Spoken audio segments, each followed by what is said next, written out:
The FA Women's Super League is already showing us that it's going to be as competitive as it's ever been in 2016. Here at the Hareton Centre, Sunderland ladies face an impressive Manchester City women's side who know only a win will do if they're to stay in the hunt for the WSL title. After drawing their opening 2 league games this season, Carlton Fairweather will be hoping Beth Mead can show the form which has led her to the PFA Young Player of the Year award earlier this week. All 3 points are needed against title contenders Manchester City women. With Chelsea ladies winning on Wednesday evening, the pressure will be on Steph Horton and her City teammates to make it 4 from 4. It's already become a must-win match. BT Sports coverage of the 2016 FA Women's Super League continues with Sunderland ladies against Manchester City women. Kick-off is 30 minutes away. Good evening and welcome to the Hareton Centre for our first visit to the North East this season and the first of our 2 live WSL games over the bank holiday weekend. And joining me for this one, they've braved the cold, the wind, the rain, former Everton and England goalkeeper Rachel Brown-Finnis, and from Doncaster Rovers Bells, Sue Smith. Rachel, we joke about it, but in terms of the pitch, it could have a bit of an effect, the amount of changing weather that we've had here today. Well, today so far I've seen sleet, snow, rain, wind, sunshine, so the pitch looks pretty decent, a little bit bobbly if anything, so may go against the free flow playing football on the ground of Manchester City, but all in all a good surface for today. I know if it was me, Sue, I'd be hiding in those changing rooms, not wanting to come out. We might see a lot of running tonight because you could seize up in cold weather like this. I know. I think so. If the players are wimps like me, they'll probably be the same and have lots of layers on. But I think once you start playing, once you get warm, you're okay. But I'm sure they'll be keeping warm. There will be lots of running today. So adrenaline will be pumping as well, I'm sure. We've got plenty to talk about ahead of tonight's game. But 6 teams were in action in midweek. 2-1 results in each of the 3 games. Let's take a look at those in more detail then. And the defending champions Chelsea went up to Merseyside to face Liverpool. And Rachel, the Reds succumb into their first defeat of the season, but by all accounts from both coaches, Liverpool perhaps deserve more from the game. Yeah, I've spoken to some of the Liverpool players and overall they were quite enthused by their performance. Chelsea are winning though, and it's a sign of a good, if not a great team, is a team that's winning when they're not playing at full tilt. So there'll certainly be areas that Emma Hazel want her team to improve, but she'll be happy with 3 points, no doubt. And Liverpool, yes, they don't take the points, but they can take the positives from that. Absolutely, and I think going into the game, they're obviously not going to be happy with a 2-1 defeat, but they'll certainly will take a lot of positives from that game against Chelsea. So first real test for Chelsea, but keep their winning run intact. So Doncaster went to Birmingham, and Birmingham with the first win of the season, but actually Doncaster got off to the better start. Yeah, they got off to a really good start, and that's exactly what they wanted. They wanted an early goal. That was a fantastic instinctive strike from Natasha Dowie, and they could have actually scored again quite early on, but then Birmingham got back into the game. They dominated the first half and obviously scored 2 good goals. That was a deflection from Leandra Little, which it's just unfortunate, and Doncaster they'll be disappointed with that, because obviously you want to get off to a win, you want to get those 3 points on the board to create momentum and confidence, but Birmingham, of course, they'll be happy with the 3 points. How have the team spoken about the difference between WSL 2 and the move up to WSL? Yeah, of course, it is a big step up, and I think fitness-wise, I think their technical, tactical knowledge of the game, and I think Doncaster Bells will learn, and it'll take hopefully we've had a few injuries, we've had a few players that have come into the squad, so it might take a little bit of time to gel, but it is a big step up, and hopefully we can learn quickly, because 3 points are essential, like I say, for that momentum and that confidence to take on into the next game. Well, Reading are also trying to make that, well, they have made that step up, but another difficult start for them. But for Arsenal, Rachel, bouncing back from those 2 defeats, and they needed that for points, of course, but for confidence as well. Oh, they needed it for morale. There's a lot of players sat on the bench at Arsenal, and I can't imagine they're happy assuming that role. So Pedro Losa's got his work cut out kind of off the pitch, but it was good that on the pitch for this game they managed to get 3 points. They're not playing at their very, very best at the moment. He does need to get more out of the team on the pitch. I think what Reading are really good at, though, is they never give up. So you can see even in that game, they went 2-0 down, but they kept going and kept going, and they'll get points off teams this year. Do you think those two top teams, then Chelsea, Manchester City, can be challenged this season? I think it's really difficult. I think those two teams there's a gap now between them, and you know, the facilities that they've got, the money that they've got, they can get the best players in, they've got the best staff, so it's really difficult, I think, to challenge those top two for me. Well, that's how the table looks before we go into tonight's game. Chelsea at the summit, but level on points with Manchester City, and just a goal difference separating them. Arsenal back into the top three, and then 4 teams still waiting for their first win of the season. Will we see one this evening? Well, we know that both teams have quality in their squad, and that was recognised at the weekend when Sunderland and Manchester City were celebrating their star players at the PFA Awards. And delighted, as you can see, that we've got the Player of the Year from Manchester City, Izzy Christiansen. Izzy, congratulations, first of all. You must be so proud, and your family and friends must be so proud. Has it sunk in yet? I'd say it's just about sunk in, yeah. Obviously, I'm delighted, and it's a huge achievement, and I'm very proud of it. And yeah, it was really for my family and all my friends that have supported me since I've been young, and I'm just so pleased to be able to get the recognition for all the work I've put in. Tell us about the night. What was it like? Oh, it was a fantastic evening. I mean, when I got told about an hour or so before the award was announced, I was shaking, and my teammates had to calm me down at the table before I went up. And no, I mean, it was a fantastic evening, and obviously really, really proud to be there representing my club, and having obviously my teammates there with me. It was a special evening.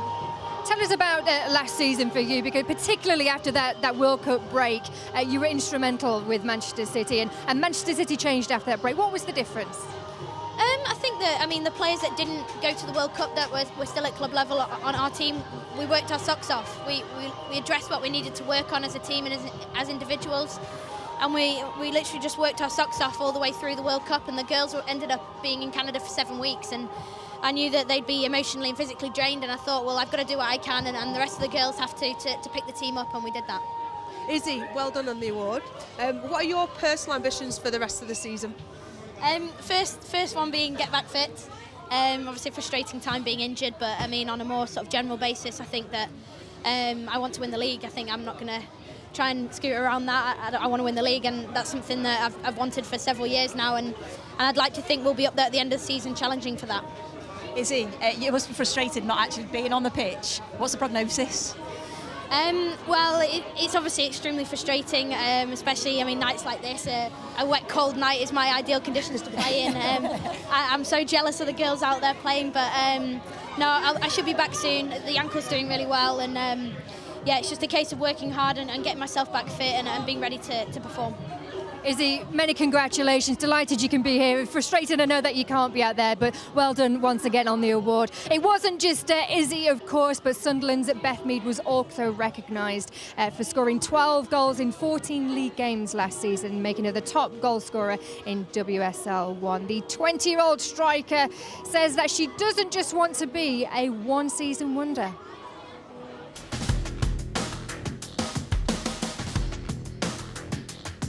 As a club, we want to do better than we did last season. I think Champions League would be quite nice, something to aim for, to do better in the cups. We got knocked out very early last season, so I think we need to do better in the cup. For myself, I want to keep on improving, and I want to keep getting my name to be the one that's talked about, as most people do. And I want to get myself involved with England. I went away to China with them, and I got a taster of what it was like with the seniors, and they're the girls that I'm looking up to at the moment, and that's where I need to try and push one of them girls out to get myself in, and I've got to try and roll all that into one and do better and prove myself at the top level. Looking for Mead in the middle, 1-0! Beth Mead came to this league with a formidable scoring record. I would like to say I'm really, really competitive, whether it's training, a game, and I think that's quite a good attribute. Whether it's the last minute, first minute, I'll give my all to the team, and obviously I couldn't have scored the goals without all the girls. I know it's quite cliche to say that, but obviously I can't get in them positions without the girls to help me out, and I think we had a really good understanding as a team. Tactically, she's very astute. Very clever player. She's got very good movement, and she's got very good pace. Also, what she brings to the side is the fact that she links up well with our midfield players, and in and around the box, she scores goals. Without the likes of Beth and without her goals, we wouldn't have finished where we did. And she's very young, but it just proves that she can get better and better, and hopefully in the next few years she can beat that and hopefully go on to bigger and better things. I was up for a couple of awards, but I didn't know I'd actually won them, so I think it was special for me, the club and my family. The women's game's really, it's got realness to it, and people play for the love of the game rather than the love of the money, and I think it's nice that the women's game still is in that state. Carlton, I'm just going to start with Beth Mead, prolific striker. Yeah. Why do you think she's not getting picked for England? Obviously at this particular time she's working hard. Obviously it's the manager's decision. All that Beth can do at this particular time is make sure that she's putting herself in the frame, which she is, and keeps working hard. Can you emulate what you did last season? We're going to try to. It's going to be hard, but primarily the first target is to make sure that we stay up. If we can do that, then we'll look at it again and then see where we are. The gap is obviously getting bigger between the top two and the rest. What is Sunderland doing to maybe bridge that gap a little bit? Just working as hard as we can. All that we can do is concentrate on us and make sure that we're doing the right things, accumulating enough points, and if we can do that, as I said, we'll look at it again. And lastly, how can you stop Manchester City? It's going to be hard work. A very good side, very good players. Obviously finished second for last year. And haven't conceded any goals at this particular time, so it's going to be hard, but we'll do our best. Thanks, Carlton. Good luck. Carlton Fairweather, they're talking to Sue Smith there. Rachel, it was no surprise, I don't think, to see Beth Mead pick up the PFA Young Player of the Year award, was it? It was fully deserved. No, I think pretty much everyone in the in sort of the league will have voted for her. She's prolific, she scores right foot, left foot, headers, and she was the target player, the go-to player for Sunderland all of last season and the season before that. Carlton alluded to it there, but should Mark Sampson be looking at her for the European Championships next year? I'm pretty sure he is looking at her, but what I believe he should be doing is giving her the opportunity and the chance in the senior squad to be starting to see really if she can, if she's got the mettle for it. So when she's put in a high pressure situation, can she produce these clinical finish? Can she be as composed as she has shown for a club Sunderland? I was to say, she had a brilliant season last year, topped off with the award at the weekend, and she doesn't want to be that one season wonder, as we said. Is there pressure on her to perform and do as well this year? There is, but there was last season, because in their promotion year, WSL 2, she was that same prolific goal scorer. She was the go-to player, the player that Sunderland relied on heavily from a scoring perspective, and she reproduced that form last season and really was outstanding, and across the whole league was a top goal scorer. She'll have her own individual standards. She will also want to get her face back in the England squad and be knocking on the door for Mark Sampson. So yes, pressure on, but I think she's up to it. In terms of Sunderland's season so far, they haven't won a game, but they haven't lost a game yet. What have you made their season start? Can they emulate what they did last year? Well, they hit the ground running last season and they haven't necessarily done that this year. Is that a change in standard of the WSL 1 this year? Possibly so. Is it they don't have that unknown factor about them that they had last season? But they do need to pick up speed, they need to pick up points, and that will, they'll be looking to start that tonight. A difficult task tonight against Manchester City, but I think they have got the quality across the squad to pick up points, but they've got to get their season going quickly because the season is started and finished so quickly. Well, they've already had that disappointment of the FA Cup exit. It was a painful result against Arsenal, a 7-0 defeat. Was that just a one-off, do you think? It was a strange one, it really was. Players were sent off from both sides, but they found themselves 2-3-0 down in no time. And it almost, if you were to look at it, is a bit of a capitulation from Sunderland, and that is not what was Sunderland were about last year. It was all about team spirit, about resolve and never stopping. So I'd like to think it's a blip in their performance and they don't carry that over to WSL performances. Well, we've got a new way for you to get involved in the show this year. The WSL Verdict is an interactive way for you to get your points across and for you to talk about the main topics in the women's game. And next week we've got England and Arsenal defender Casey Stoney with us. So if you want to tweet us your questions, then send them them to @BT Sport Football with the hashtag WSL verdict. We've spoken then about Sunderland. After the break, we're going to be considering their visitors, Manchester City, this evening. Join us in just a few minutes.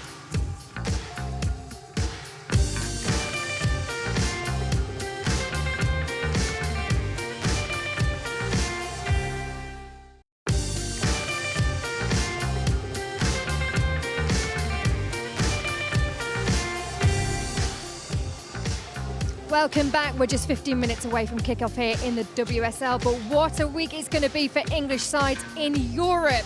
And BT Sport is the only place you can follow them next week. Manchester City travel to the Bernabeu to face Real Madrid for a place in the Champions League final. That's next Wednesday from 7.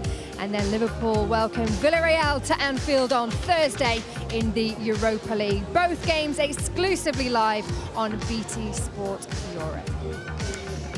Back here, and Sunderland and Manchester City players have completed their warm-ups. They're going to need it as well today. It is bitterly cold here, but plenty of fans have braved the cold to support their teams, wearing their winter gear, and they'll need it. Who'd have thought it at the end of April? Well, we've heard from Carlton Fairweather. Let's hear the thoughts of his opposite number. Nick Cushing is speaking to Adam Summerton. Nick, a 100% start. You must be delighted with that. Yeah, definitely. Especially compared to the last 2 seasons, it was a main aim for us. But you know, it's very, very early. 3 games, 3 wins, and we're coming to win tonight. Have you been happy with all the performances? I know you've been getting the results, but any way you could have improved performance-wise? First 2 games, definitely. I didn't think we were great against Birmingham in the first half last week. We looked a little bit. I said to the team, we looked a little bit sorry for ourselves after the FA Cup, but second half, got back to the way we play, dominated the ball, created chances, and you know what? When you don't play well and you win, for me that's a good thing. So we'll hope to perform better this evening, but we want the win. You've got a relatively small squad. Do you think that is actually helping you at the moment? Yeah, I think so. I don't think it helps to have a small squad and have the injuries that we've had, but I've said it before, we've got very, very good players. And I'm not a believer that good players should be sitting on the side watching football. So, it was a conscious decision to go with a small squad. It's worked for us up to now. We've got players performing well, and we've got players coming back for injury who are ready to get back on the pitch. So, it was an aim to have a small squad and get a lot of minutes into the players, and it's worked for us up to now. I should get a word from you about Izzy Christiansen. What a fantastic achievement to win the PFA award this week. I think it's a great example to football players out there that where hard work gets you and dedication, she lives her life for the game, and everything she does surrounds a performance. So it doesn't surprise me that she got it. I do think there's a lot more to come from Izzy though. Brilliant. Thanks for your time. Thank you. The Manchester City coach Nick Cushing speaking to Adam Summerton there. And Rachel, we alluded to Arsenal having the big squad. Nick there talking about his small squad, which he's quite happy with, and he can keep people happy.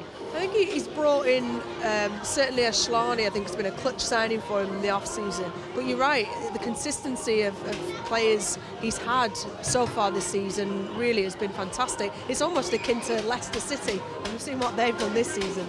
If they all stay injury-free, of course. Well, that is really the backroom staff have got a job to do in that respect, and I know that Nick Cushing is very, very hot on his sports science and ensuring that he gets the best out of players, but he also maintains their fitness, and it's all about tweaking their training day to day to ensure that come game day they're at their peak. In terms of individual players, Sue, we've picked out Jane Ross because 4 goals now in 4 games, a new signing for Manchester City over the winter. And you were impressed with her against Arsenal, weren't you? I've been very impressed with her. I've seen her a few times this season, and she's just a team player. She works really hard, and she makes those unselfish runs, I think, that you don't really realise unless you're playing in the team, and when you speak to her teammates, they talk really highly of her, and I think the fact that she is scoring goals as well, so she's clinical, is really helping Manchester City at this point, because I think everyone spoke about the signing of Aslani, and yes, she's an excellent player. I don't think we've seen the best of her yet, whereas Jane Ross has really come to the forefront, and everybody's talking about her. Well, the start that Manchester City had last year arguably cost them the title, didn't they? They've rectified that, and not just scoring, but also they haven't conceded yet. They have such a strong defence, don't they, Rachel? That back five is solid. A lot of the players obviously play for England and the Lionesses in the summer, but some of the slide tackles that we see, the covering, the understanding that they have across that back five, and we include obviously Karen Bardsley in that solid defence, because she commands the area, she comes up with clutch saves when it's required, and she's organising that back four. So you've got Lucy Bronze at right back, you know, an England international, Steph Horton centre half as well, all commanding players who've not only got great defensive qualities but have got a good attacking prowess as well. And a lot of talented players from this neck of the woods as well, as some of them in the Manchester City team. Jill Scott, of course, Steph Horton, all coming from this area. Yeah, and it just shows what players they're bringing through, and that's something that Sunderland, I know, have tried to do all the way through. They bring good quality youth players in, and maybe they do then go on and play for other teams, but what a team they would have had. It is the first meeting between these two sides this season, Sunderland against Manchester City. Last season, Manchester City won both games 1-0. Can they do it again, or will it be third time lucky for Sunderland? Kick-off is coming up after this break.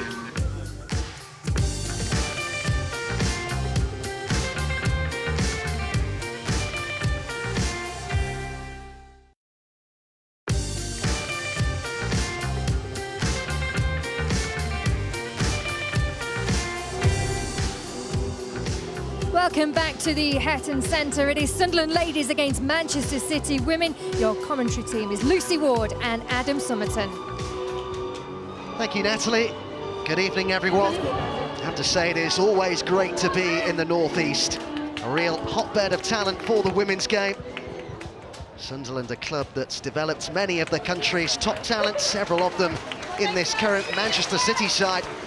Jill Scott, Lucy Bronze, Demi Stokes and England captain Steph Horton all started out on Wearside. Always gives this fixture that extra edge. Both sides come into tonight's meeting unbeaten in the WSL season. 2 draws for Sunderland, 3 wins for a formidable-looking Manchester City. Sunderland certainly due a home win in the WSL. Haven't won any of their last 3 league matches here. Drew their first home league game of the campaign, 1-1 against newly promoted Reading. Manchester City unbeaten in 5 league games on their travels, winning 4 of them.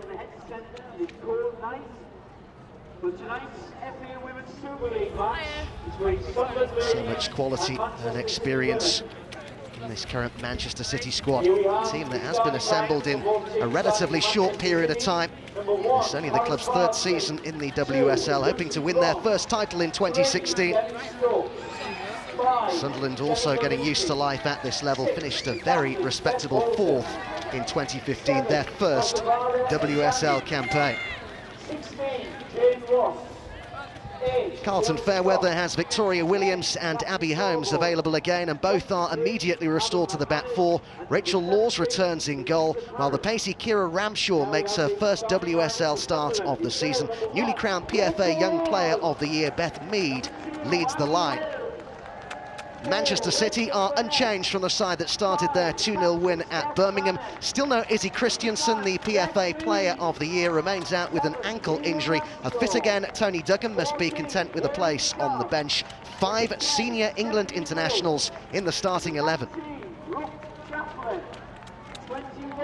Now Sunderland's formation is more 4-4-1-1, and they'll look to press and get in the faces of Man City to disrupt their rhythm. Beth Mead and Brooke Chaplin are the usual source of goals and will look to take their chances, particularly on the break, whereas Man City have a settled squad, barring the injury to Christiansen. They've got good strength and experience through the middle with Horton, Beattie and Scott, plus an array of talent up front. I've been particularly impressed with Jane Ross, a new signing who works hard and seems to be a natural goal scorer. Plenty of team spirit in evidence. I have to say, it has been great seeing all the local children on the pitch doing some training sessions before the game. Real community feel about Sunderland ladies, who play host to Manchester City this evening, looking to reclaim top spot. Well, Brooke Chaplin in fine form for Sunderland, 5 goals in all competitions for the former Everton midfielder. Jane Ross enjoying a fantastic start to her Manchester City career, has now scored 4 goals in as many games in League and Cup. Certainly a rival to Sunderland's Beth Mead for the title of top scorer this season.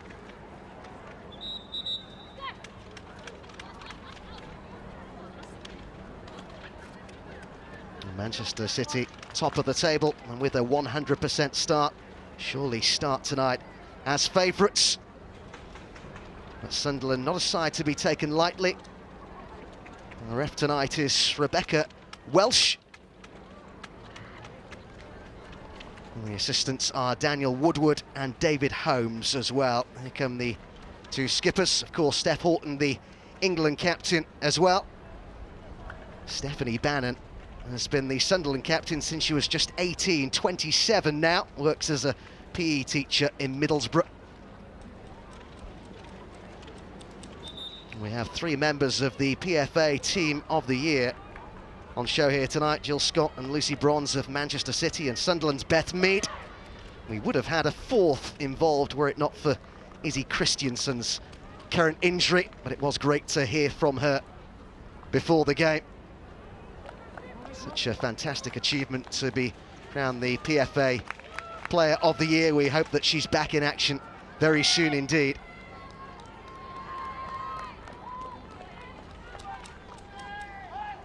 Well, Sunderland and Manchester City ended up 4th and 2nd respectively in last season's WSL, each blessed with some of the country's most talked about talent. A good game in prospect, Lucy Ward.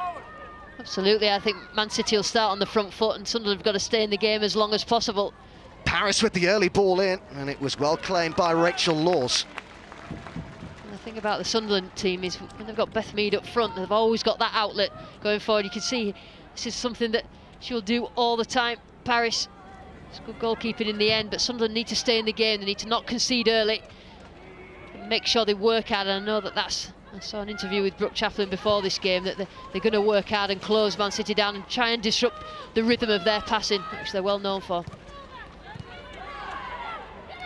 Scott it was who went to ground. Mead. It's a decent ball in, and it caused problems as well for Horton and Bardsley, and they've just about got away with that, Manchester City. Real intent being shown here by Sunderland. Holmes with the pass, a nice layoff to Mead. Clearance here is by Bronze, up towards the centre forward Jane Ross. Sunderland having a go. Yeah, great start by both teams, and you can see the pattern that this game will probably go. It's going to be high intensity, tempo high. The problem here with the attack from Sunderland was just the communication problem. It was between Steph Horton and Karen Bardsley, but Sunderland couldn't capitalise on it. They are yet to concede a goal in the WSL this season, Manchester City. Really has been a fantastic start for them, 100%. Very different to the start of last season, as Nick Cushing, the head coach, was pointing out in his pre-match interview. It was the start that effectively cost them last season. Could it make them this time round? Furness with the pass wide, but overhit.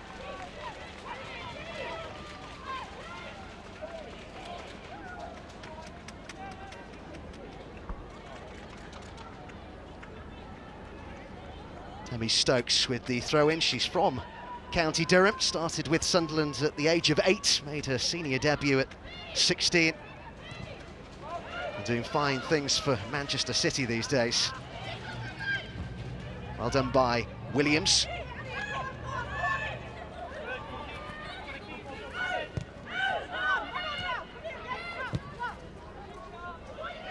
Forward by Sharp. The covering defender is Steph Horton. She's definitely going to have a busy night tonight, Steph Horton. With Beth Mead, she's small, she's quick feet. She's just got to keep her in front of her and try and defend well, but they've got a good defence, Man City, a good record so far this season. Chaplin just couldn't quite squeeze the pass through. Just struggling to retain possession in the early stages, Manchester City, and characteristically, I have to say, clearance by McManus, sent forward again by Bannon. It's important, and Sunderland's game plan is just to disrupt what Man City. You don't want to let them get in a rhythm of the passing. They like to pass, like turn this game into a scrap, and then Sunderland have got the quality to score goals. Corbos. Her first league goal of the season in that recent 2-0 victory against Birmingham City, fouled by Furness. Corbos likes to get on the ball in space, and she plays in the role that Christiansen played for before she was injured.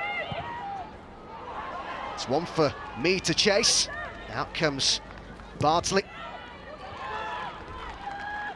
Just a little too much there. Quite easy for Karen Bardsley to get to the ball first, but Beth Mead has the pace, really need it.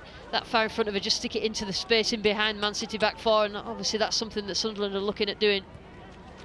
Last season's WSL top scorer, Beth Mead, 12 goals in 14 appearances. Fully deserving of the Young Player of the Year award. Header was by Bronze, and now Scott. First chance really that Lucy Bronze has had to stretch her legs down this right-hand side. Scott.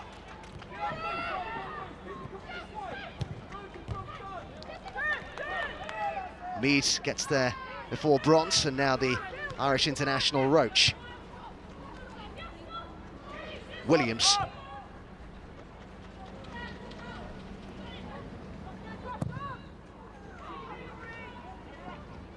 Five previous meetings between these sides in League and Cup. City have won the last four. Sunderland's only win was the first meeting back in March of 2013, but they've started this positively. Mead. Good challenge, an important tackle it was too from Horton. Real determination and intent from the home side. It's well done by Abby Holmes, but then the pass goes astray. The midfield three, Sunderland, Furness, Staniforth and Chaplin just behind Beth Mead, who have to work hard. It's a really experienced midfield that Man City have got. Jen Beattie who sits, and then Jill Scott. Daphne Corbo's just in front. That'll be a real battle, I think, tonight.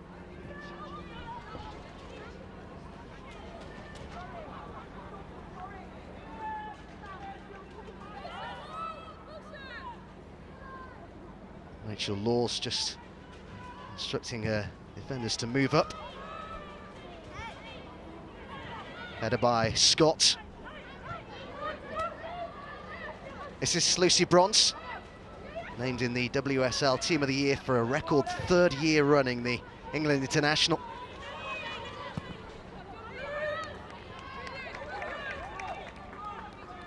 Well, the Manchester City players had Noel Gallagher pay them a visit at their training ground this week. Steph Horton was on Blue Peter yesterday. Certainly no shortage of interest in the women's game these days. She gets everywhere, that girl. I remember when she was a shy 17-year-old at Leeds. But yeah, she does well. She's a real role model for the younger players coming through now. She takes everything in her stride.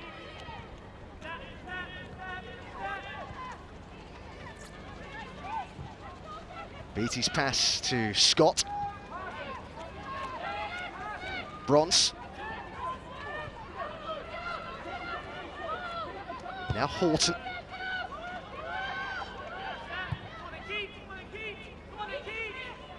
Jennifer Beattie, who is Scotland international.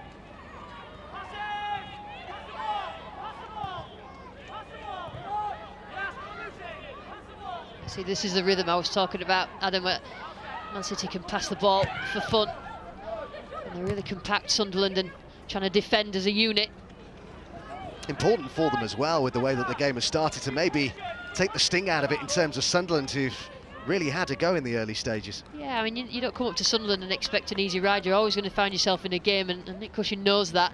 You know, he'll have warned his players that Sunderland come out right from the first whistle, but once they get into that rhythm, you know, if you've got a good shape, which Sunderland seem to have at the start of this game, then you can pick them off and cause the mistakes, and the ball just goes off for a goal kick there. A clear message from the bench from Nick Cushing was pass, pass, pass. What he likes to see. Appointed in November of 2013, Nick Cushing, having worked at the club in various coaching roles over a 9-year period. Back here with Karen Bardsley.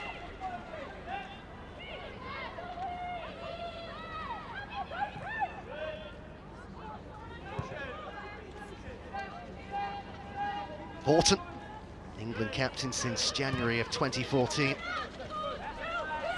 Bronze. Scott saw her space closed down by Furness.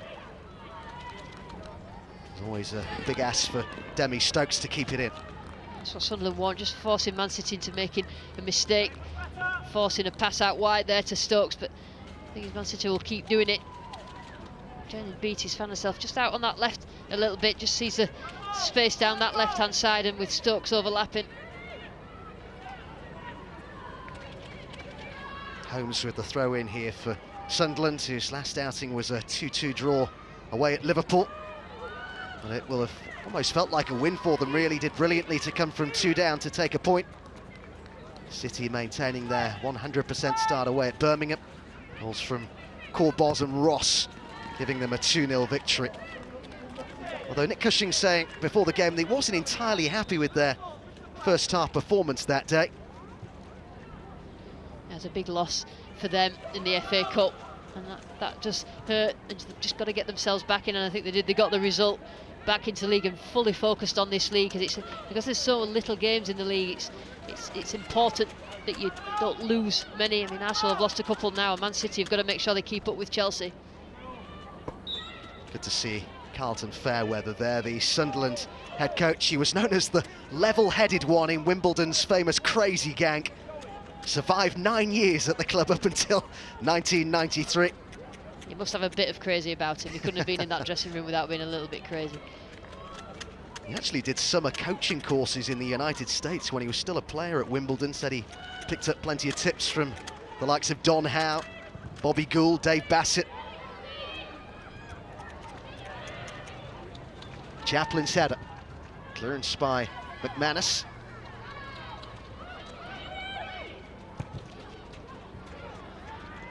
Bannon trying to seek out Mead.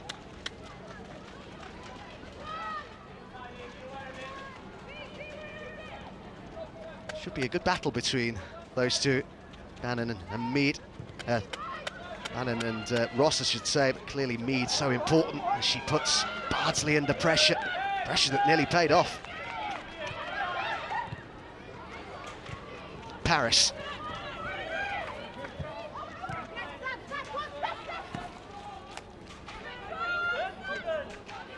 Earlier on in the season, we saw a mistake from Bardsley. I think it was at England level that led to a goal. You've just got to be a little bit quicker, especially when you've got Beth Mead about putting pressure on you. She's a confident goalkeeper. She's a rock behind that back four. Well, she got plenty of praise, didn't she, after that Belgian game that you're referring to, when she came out and apologised publicly for that error. So now every player makes a mistake. It's just when you're a goalkeeper, if you make a mistake, it usually does lead to a goal. But I think they're made of different stuff, goalkeepers, that really let things like that rock them. Bronze. Sent long by Horton. And it's Sharp who finds touch for Sunderland. Good to see Sharp back involved again after her knee injury that she suffered. Spent a long time out. It's a difficult injury, the cruciate, to come back from. It's a lot of real intricate rehab. A lot of players suffer from it, but she's thrown it at the deep end last week, and the AstroTurf surface, the 3G surface at Liverpool, I think she survived that. She'll probably be really, really confident going forward on these grass pitches. Played a really vital role in Sunderland's 2014 promotion, Hayley Sharp. Restored to the starting 11 in that draw at Liverpool.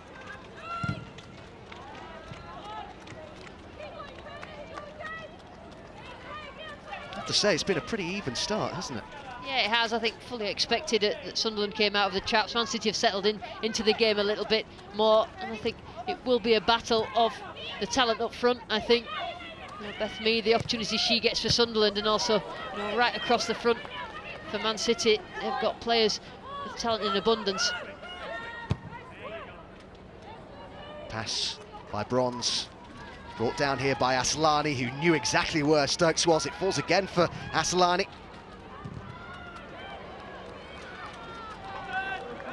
It's difficult when you're a wide player to get involved. Aslani's that right on the left there. She's got to ask for the ball, get yourself in space, and then what she tends to do is cut inside and shoot, what she's tried to do there, but good defending from Sunderland. Says she's regained her love for football since signing for Manchester City. The easiest of times in the latter stages of her time at Paris Saint-Germain. She's a bit of a women's football superstar, Aslani, so it's a real coup for Man City to sign her, but you know, she's now in a team full of really talented players, and like Sue Smith said before the game, she's not really shone yet, but I'm sure once she settles into the English game that she will show her qualities. Full of praise for Nick Cushing as well, a coach who she says understands her. In comes her corner.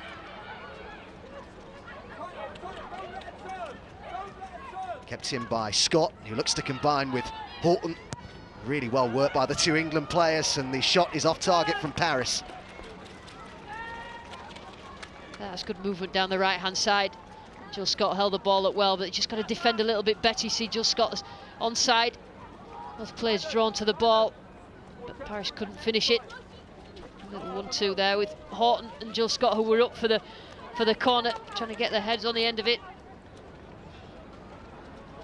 She knows that's a chance. First real one of the game.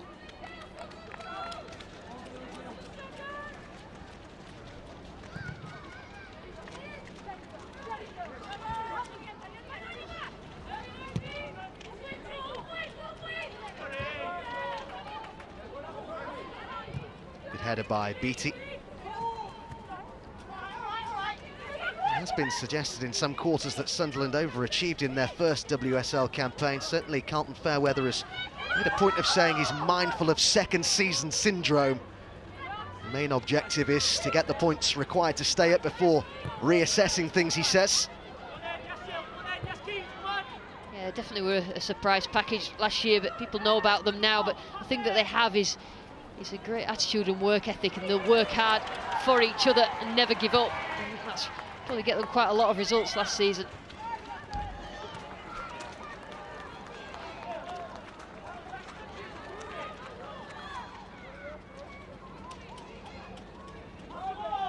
Abby Holmes forward from right back to take the throw in here for Sunderland.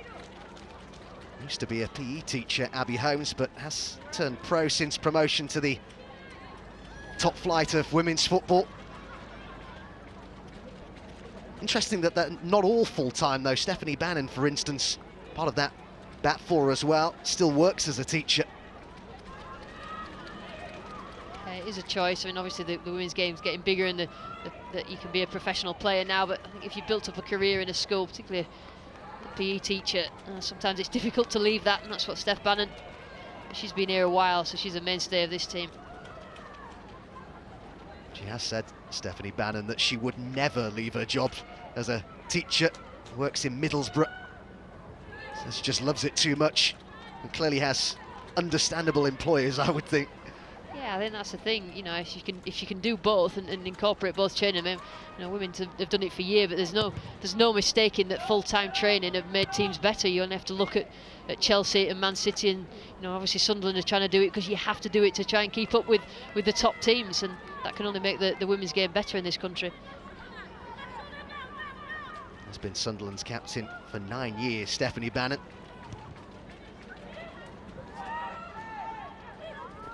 Bronze. Cushion pass by Jill Scott.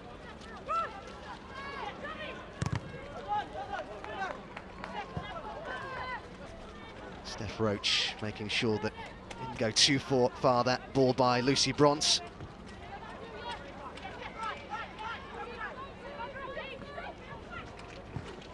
Just kept in by Scott. This is Williams for Sunderland. Headed by Horton. Now Nikita Paris, who's had a very good start to the season. Corboz. That's the right idea from Corboz. She knows that Demi Stokes will always be as far up the pitch as she could possibly be let by a centre halves, but just a little bit too far in front of him. And that's the thing, when the game gets a little bit stretched as it goes on, there will be space on either flank for Manchester City. Staniforth saw the movement up top from Mead. Bardsley comes out and gathers confidently. Yeah, she's 2 or 3 sighters now, Beth Mead, with those runs, but each of the ball played through to has just been a bit too far in front and easy for Bardsley. Sunderland, the better ball, and they put Beth Mead in front of goal. No more often than not, she will put it on target and score. We have 2 potentially lethal centre forwards on show, don't we? One at either end of the field. Of course, Jane Ross has plenty of goals in her as well. It'll be 0-0 now, you've said that. Here's Paris, looking to go on the outside, and a decent ball in. Turned behind by Stephanie Bannon. Just let Paris make that run right into the penalty area now. As soon as you do that, it's a good turn. She got past Tori Williams. And we're just backing off, and in the end, she managed to get that ball through. Bronze. Aslani, who has plenty to aim at in the middle. Put out by Steph Roach.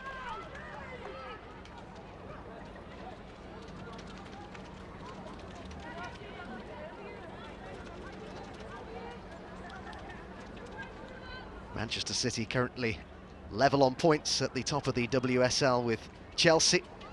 Chelsea just ahead of them on goal difference. Bronze so often picks out a telling delivery. Corboz. There's been one or two good balls played in from this right-hand side for Man City, and just nobody there on the end of him.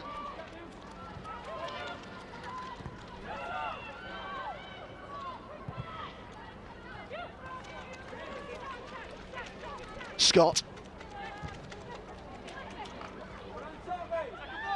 Might break for Ross in the area. Would have done but for Furness. Who then brings down Paris.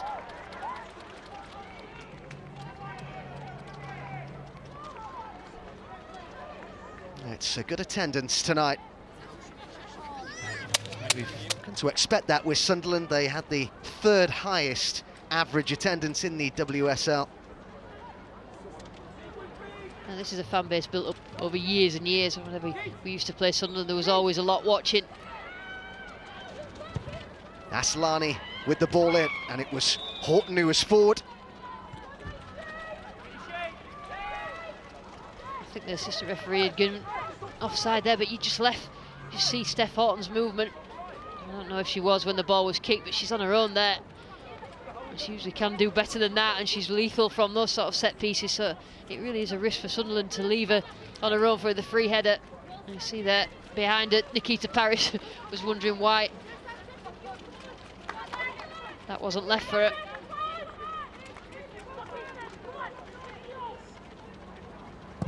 Steph Horton it was who got the winner for Manchester City in their opening WSL game of the season. A very, very late free kick against Notts County. McManus with the pass. This is Demi Stokes, who, like Bronze on the other flank, loves to get forward. The layoff by Ross to Aslani. Are they clicking into gear here, Manchester City? Scott. But under pressure by Roach, but she got away from her really easily. And now Ross might have a go. It's unselfish.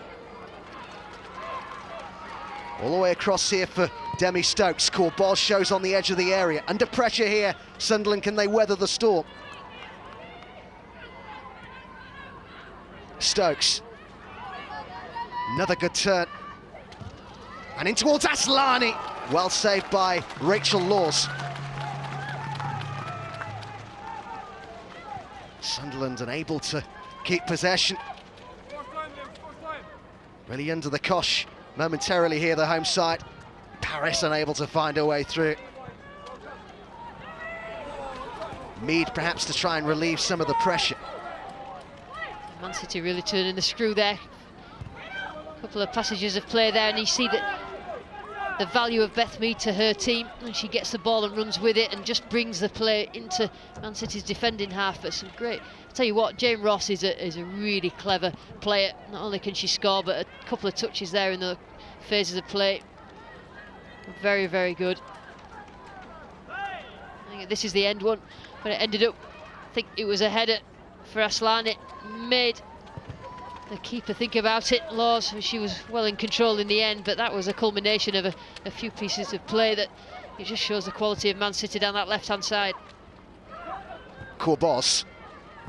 Fantastic close control, and what a pass that is. If Paris can keep it in, she can. Aslani it is at the back post. Dispossessed by Abby Holmes, and the free kick goes Sunderland's way. both Aslani and on the opposite flank, Nikita Paris had done really, really well in the last few minutes. You can see there the foul, but they get the ball in spaces and put a good ball into the box. I have to say, she does cover so much ground, Kosovar Aslani. Yet to see perhaps the best of her in a Manchester City shirt, but no doubting the effort she puts in. She had a GPS tracker on for the game against Chelsea. She covered 16 kilometres, just over that, in fact. She must have run about a half-time. 16 kilometres, wow. Well, she says that her fitness and her diet's better at City. Yeah, I mean, she's definitely a top-quality, world-class player. I mean, the way that City play the game, they're expansive, the wide players play high and wide, and it will help her game. And she gets on the ball, she tries to get on the ball a lot. Corboz with Ross beyond her. Paris calling for it wide. 6 out, Bronze instead. A two-time WSL winner Bronze.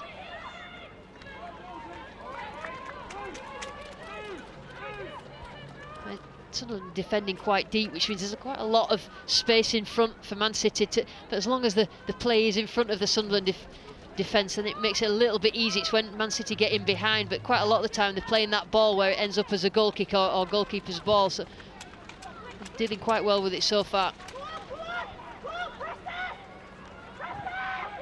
Back here for Bardsley. Corboz. And Ross could be in here. The flag goes up. That was a little bit tight, that. Tori Williams at left back, just in front of the assistant referee. But it looked to me, it was a good little run by Jane Ross. And I think on the left back, Tori Williams is playing her onside, but the assistant referee doesn't agree with me. It's difficult for him to see, but more easy when he's got the player of Tori Williams, left back, right in front of him. He's such a threat, Jane Ross. Scored 48 goals in 38 league appearances for Glasgow City in 2011 and 2012. Amazing numbers.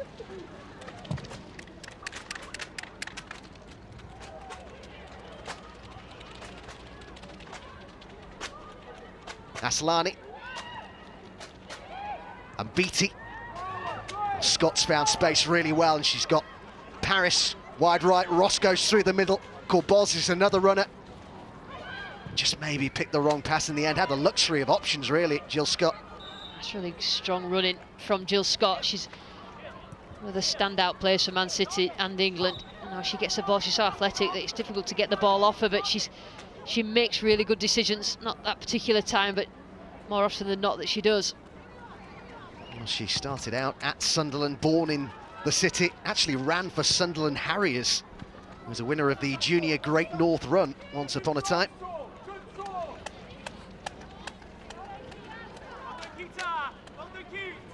She's difficult to play against, Jill Scott. She's so tall, the legs are everywhere, and she just get the ball off you or keep the ball away from you.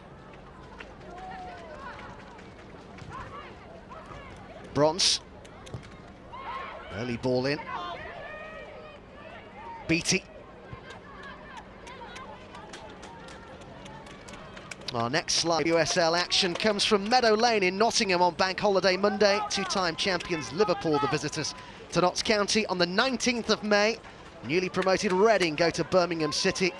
1 win from 3 so far for Blues. And there's another chance to see Sunderland ladies in action, that on the 25th of May, when they head south to take on the reigning champions and current league leaders, Chelsea.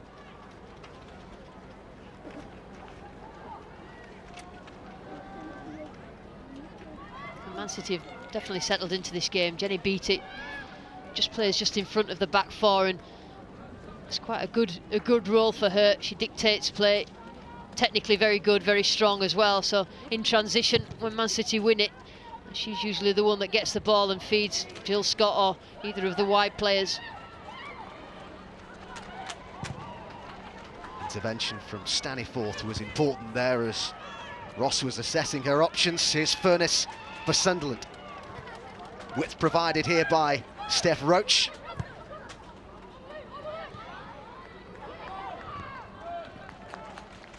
It's great energy from Furness there.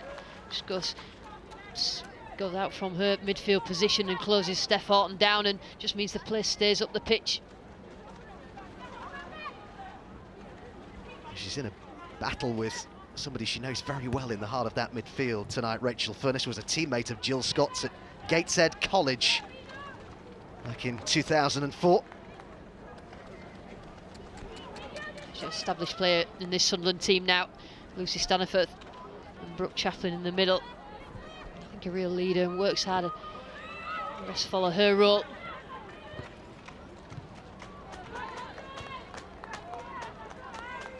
Horton conceding the throw in.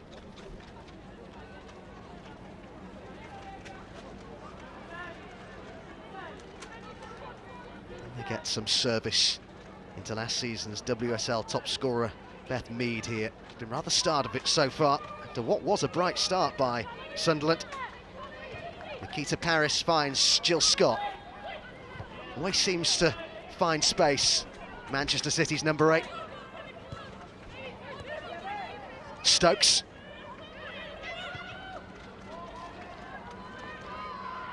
Aslani wasn't quite able to keep it in.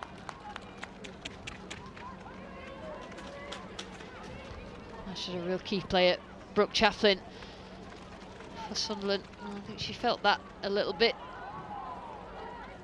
Lucy Bronze, but she's quite tough. She'll get on with it, and she's goal scoring for fun at the moment, and she'll want to continue that in the game tonight. 5 goals in total in 2016 for Brooke Chaplin, including 2 in that 2-2 draw with Liverpool.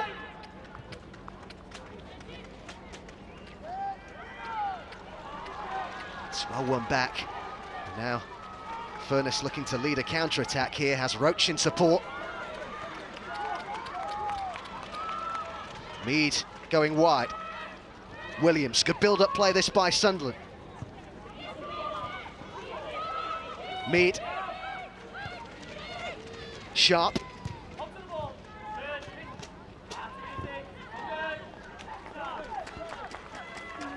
They have got the passing movement, Sunderland, when they get right on the edge of Man City's defensive third, but they just can't get in behind them at the moment. That will be Beth Mead is coming a little bit deep there to pick up the ball. We want her to be sliding in behind. She has the pace and the finishing prowess. Roach to have a go. Not far away at all. We all know that she likes the spectacular. That wasn't far away. I'll tell you what, it really wasn't far away. We were right behind that, and she just nonchalantly just struck that. But I don't think Karen Barzi was particularly concerned by it, but it wasn't that far away.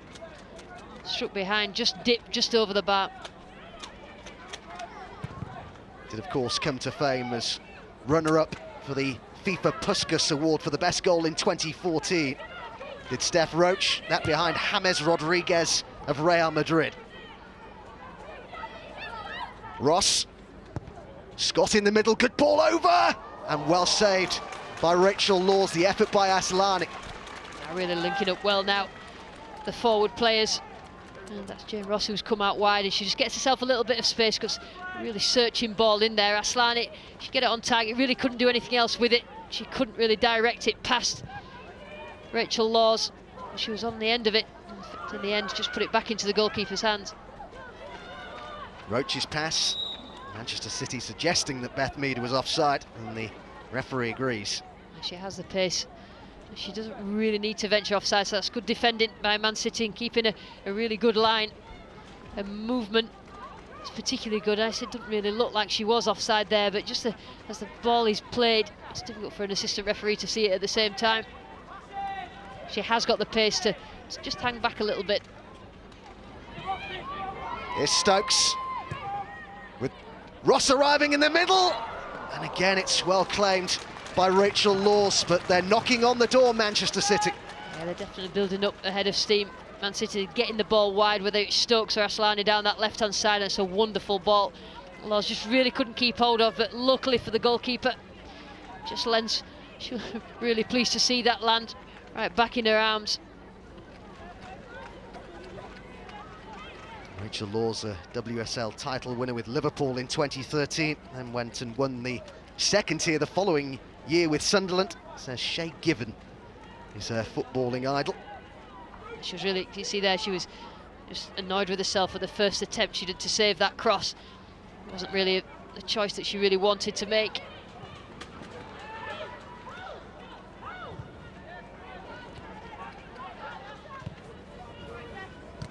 Bronze. Easily away from Roach, and continues her run here. Lucy Bronze. Overhits the pass for Paris. It's a good strong run by Lucy Bronze. Sometimes the game just looks too easy for her.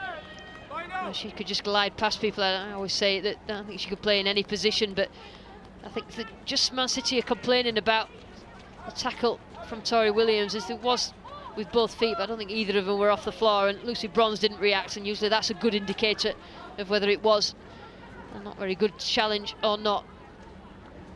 Did miss the previous game. Victoria Williams was injured in the warm-up before the Liverpool draw, was replaced by an academy graduate in Megan Beer. Here's Chaplin. Just eased off that by Stokes. It's always good to see a player playing with confidence, and Brooke Chaplin is definitely doing that. She's making those runs in beyond, in behind or in between full-back and the centre half of Man City. Unfortunately for her, she had Demi Stokes chasing her, and she's very, very quick. Bannon's pass. Great touch there by Abby Holmes.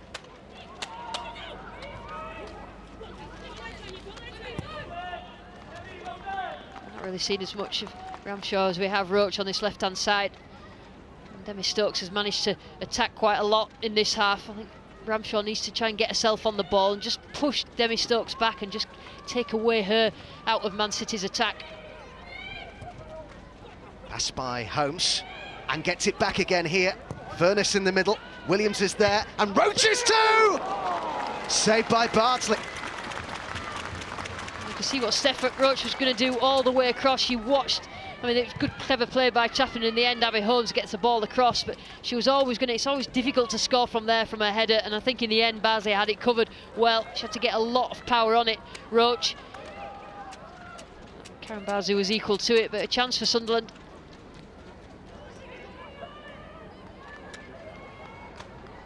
Such experience with Stephanie Roach. Has played in Ireland, in France, in the USA, a regular for the Republic of Ireland for 6 years now. Foul on Jill Scott.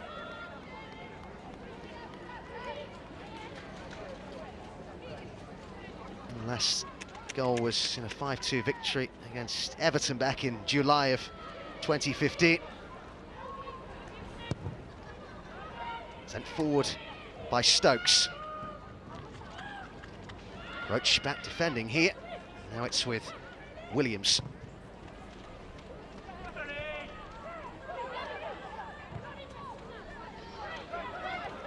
He's kept in by Horton. Under pressure from Roach. He really looks up for this.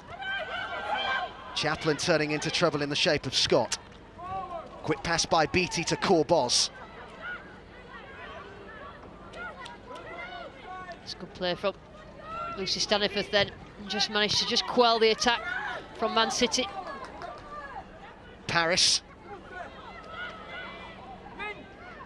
And still Nikita Paris. Saw Corboz was in a bit of space. Fairly routine in the end for Rachel Laws. Yeah, Corboz has got herself into this half as it's progressed. Clever player, technically very good. And just had a little bit of space in front of it. Had to be something special to beat Laws from there. A very experienced goalkeeper.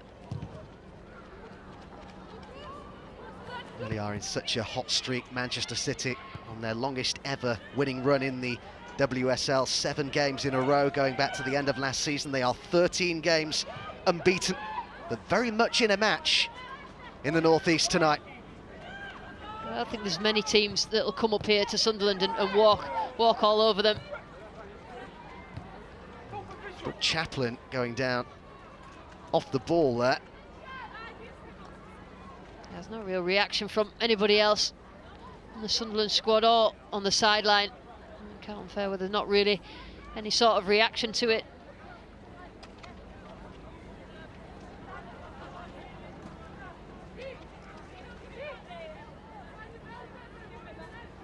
see, I think it was just a collision with Steph Horton.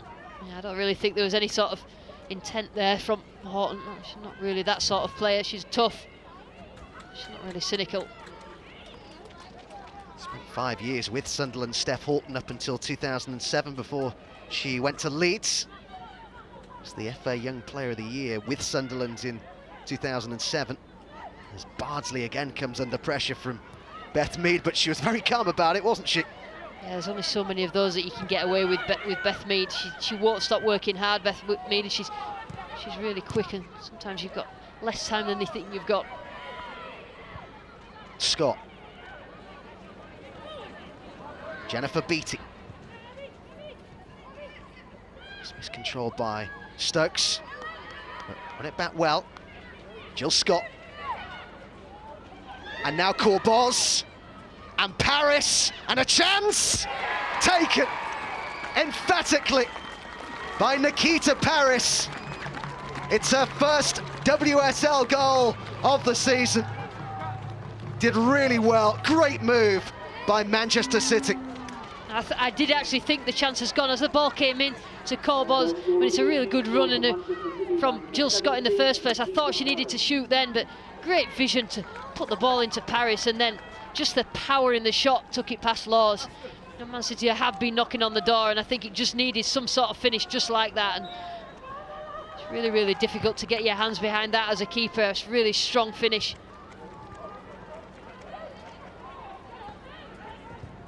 You could say on the balance of play, Adam, that Man City deserved to be in front in terms of chances.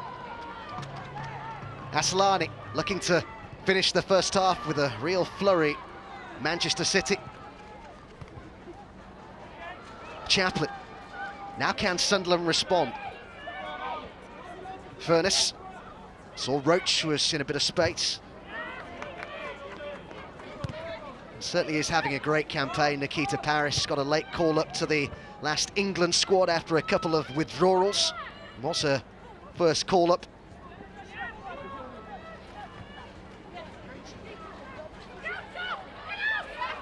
Told that she really impressed in training as well with the England squad. Just looks a young player full of confidence and belief. Yeah, she's got lots of pace and she's really positive as well. Now Jane Ross. Aslani getting up in support. She might not need her though. Angle's tight for Ross. And the chance goes. That's good defending in the end by Hayley Sharp. And Ross is always a willing and able runner up front, right across that front line. Let's have another look at that goal from Nikita Paris. Great build-up play by Manchester City. Yeah, and the pass from Corbos was a great choice in the end. And it just flew past Rachel Laws before she could really set herself. Taken off Mead by Horton. And you'd think they would be really pleased, Manchester City, with what Mead has been restricted to in this first half. Yeah, I think she's always a risk that she's going to score. I mean, she's a really good player, Beth Mead, and inarguably last season when she scored all those goals in an arguably less talented team in terms of the quality of the team than others, and she still got the goals. You know, Sunderland surpassed all expectations. You know, she really does look a top quality striker.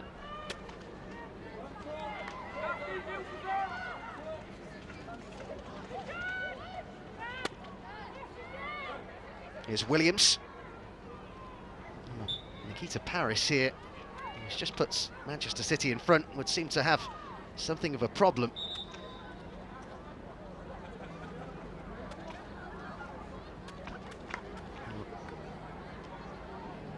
Good sportsmanship there from Steph Bannon.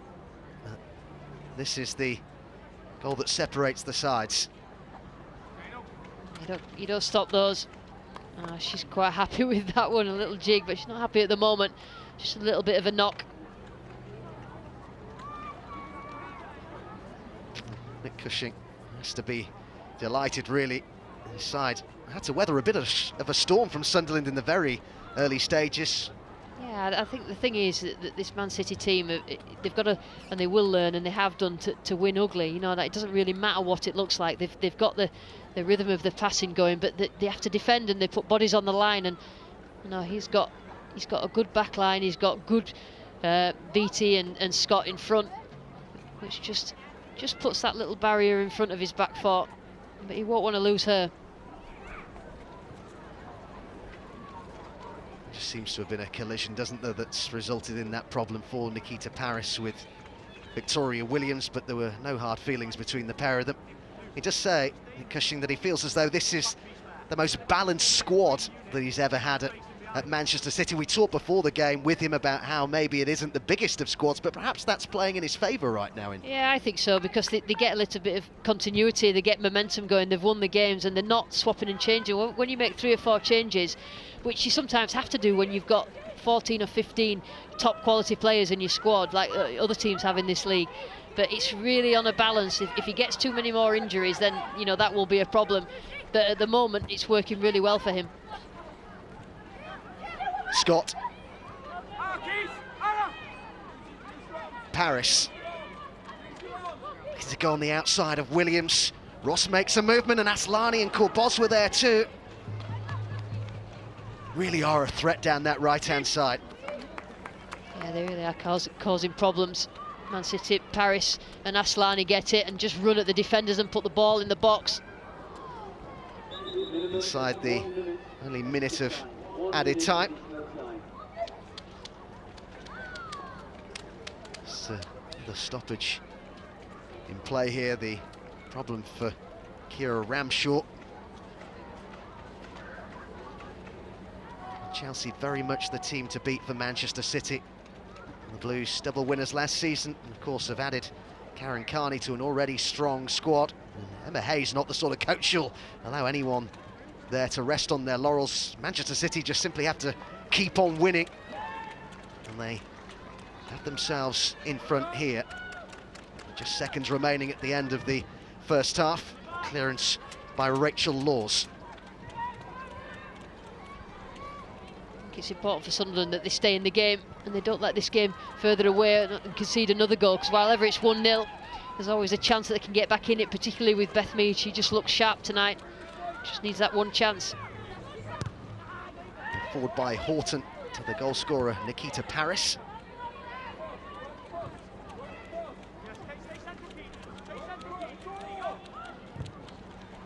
Beattie looking to stretch the play. That's a magnificent pass to Bronze. Side flag going up on the near side.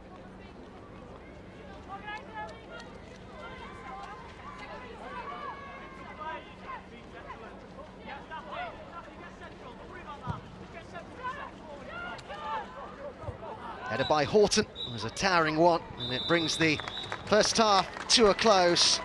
Well, we saw Sunderland go close, didn't we, through a fine header from the Republic of Ireland international Stephanie Roche. But with about 5 minutes to go before half-time, Nikita Paris, with her first WSL goal of the season, got the opener. It means at half-time it is Sunderland ladies 0, Manchester City women 1.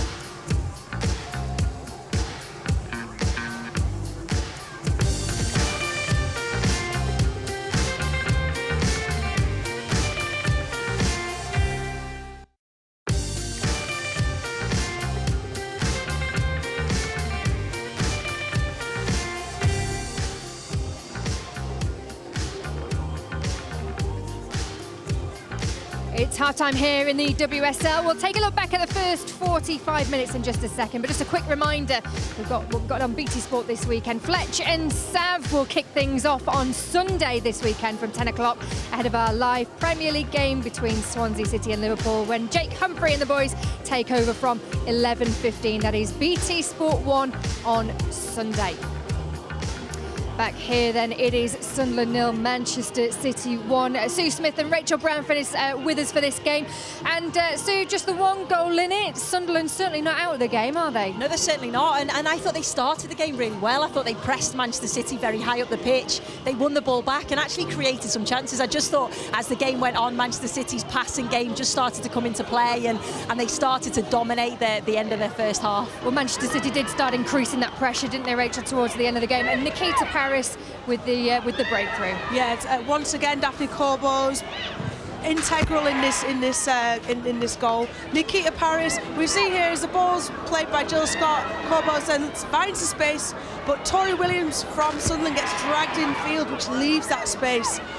Tori Williams is used to playing left back, gets drawn across, leaves that space for Nikita Paris, who really, the two defenders pressing the ball from a goalkeeper's perspective, should be cutting off that near post. So getting beat at the near post, obviously no goalkeeper wants to do that, but she's expecting those defenders to block off that near post. And Nikita, I know, was pretty unlucky the other night not to score against Birmingham, so she'll be delighted to open her account. Sunderland, as you say, started the game pretty well, and the best chance perhaps from Stephanie Roach. Yeah, I think it was, and you can see it's a good ball. I thought Abby Holmes did okay here, and you know it comes in, she whips the ball across, and Stephanie Roach is completely unmarked, and it's just very difficult to generate any sort of power. She's standing from a standing position, so when the crosses are whipped in, it's hard to generate that power, and should she have maybe gone across goal, it's a comfortable save for Karen Bardsley, but a good start for Sunderland, because like I said, they pressed Manchester City high up the field, and they made chances, they created chances. Could there be more to come, though, from Manchester City? Because they've had several chances in that first half, haven't they, Rachel? I think they shifted into third, maybe even fourth gear towards the end of that first half.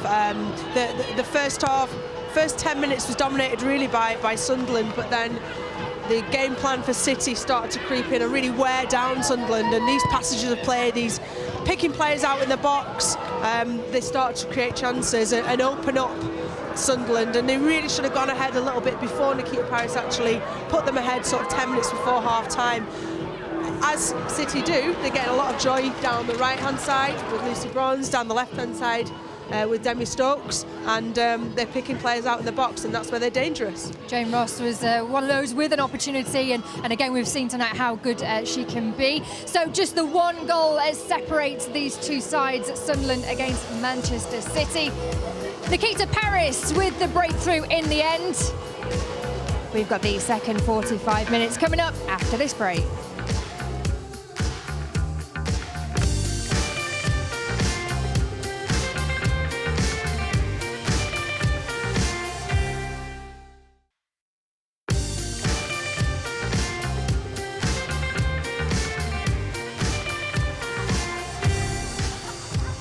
Second half of our WSL game coming up from the Hatton Centre, but there is an event that you simply don't want to miss tomorrow. I am biased, but Grand Prix Speedway comes to BT Sport for the first time. Round one comes from Slovenia, and you can watch British star Ty Wooforden launch the defence of his world title against the best riders in the world. Join me and my guest Scott Nichols as we build up to that opening meeting from 5:30 tomorrow on BT Sport 1. It is Sunderland 0, Manchester City 1. Let's get back to commentary. Here's Adam Summerton and Lucy Ward. Thank you, Natalie. There has been a change at half-time by Sunderland. Here's Kira Ramshaw, who's been withdrawn. It's Abby Joyce, who's come on to replace her. Former England youth international, studies at Northumbria University. Really tricky, can use both feet. Really exciting prospect. Very early days in the season, but Manchester City already 5 points better off than they were at this stage of the previous campaign. Out of the blocks quickly this time. 3 wins out of 3 on the way to 4 in 4. A good start, so important in what is only a 16-game season. Well, Sunderland opened up last season with a win and a defeat. 2 draws this time, so a point worse off, still unbeaten. But what do they have to do, Lucy Ward, to get back into this one? Well, I think they did all right for much of the first half, but it's really important that they keep it at 1, just because what they can do is frustrate City like they did in the first half, and just trying to get Beth Mead in front of goal. Here's Scott. And Paris with the ball in. Clearance by Staniforth. Bronze. That's a lovely ball for Paris. Just maybe chose the wrong option in the end. They have been really compact in the defending Sunderland, but the movement of Man City and the passing that they have, the quality of the passing, just drags them out of position a little bit, and that's what caused the goal. But they can get to the stage where they're still frustrating City and try and nick a goal. With the quality that they've got in Beth Mead, you get her in front of goal, and more often than not she'll score. Here's Corbos. Seen the movement from Aslani. It's a good dart as well by Demi Stokes. Now Chaplin. Always looking for Mead. And out comes Bardsley. Just seems to be a pattern of the game. Every ball that's played through to Beth Mead, it's just too far in front of her. And again, the same, you know, you get the ball in front of her and get her running at goal. And it's just not happened yet. She has shown on many, many occasions just how lethal she can be if they can get the right service into her. Beth Mead. Here's Chaplin. Abby Holmes.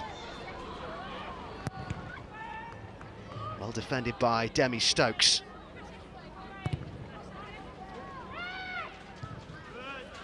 Matt Manus with the clearance.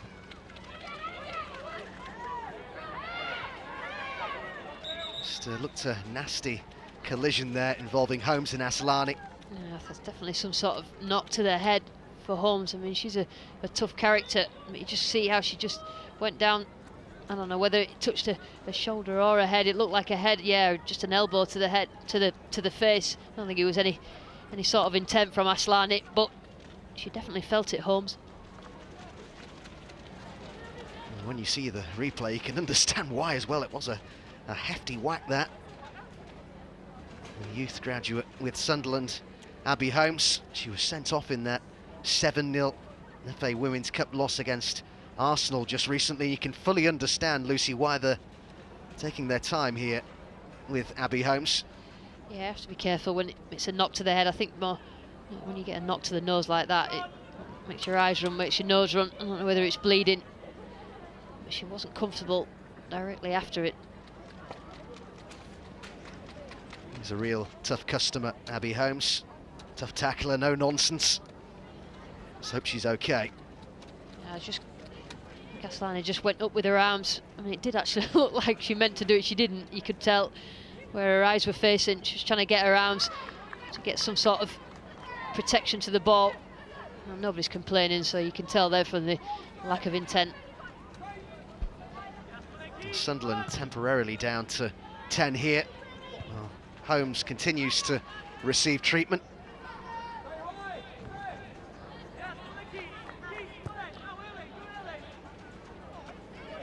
Could just press Man City just a little bit further up the pitch, Sunderland, but it just requires a real team effort to do that. Furness, who's a Northern Ireland international.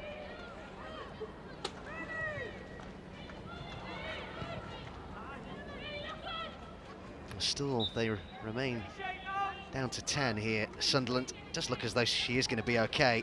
Abby Holmes. Is allowed back on now, the Sunderland right back. Williams forward from left back to take the throw in. It's well done by Roach, and finally it falls inside the area and still could be a chance here for Mead. Initially, it looked like it was going to run for the substitute Abby Joyce. There was a chance for Abby Joyce then. She did have just the opportunity, a split-second opportunity to shoot for goals. It lands at us. Good play down the left-hand side for Roach. Just the clearance from Steph Horton managed to land at Joyce's feet, but she could not get the shot off. In the end, Jenny Beattie, as she not quite normally does, is get the ball clear right in front of that back foot. Just over 5 minutes gone in the second half, and there's some encouragement here for Sunderland. Chaplin, again, it doesn't quite break for Joyce. But like at the start of the first half, Manchester City coming under just a little bit of pressure as Roach is dispossessed by Bronze. And now Scott.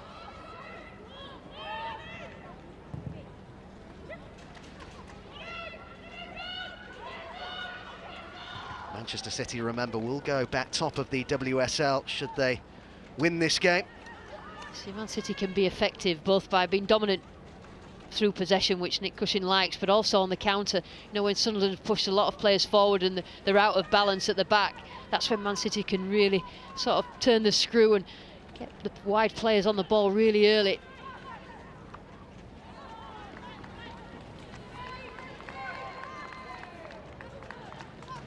Be a corner kick here to Nick Cushing's side.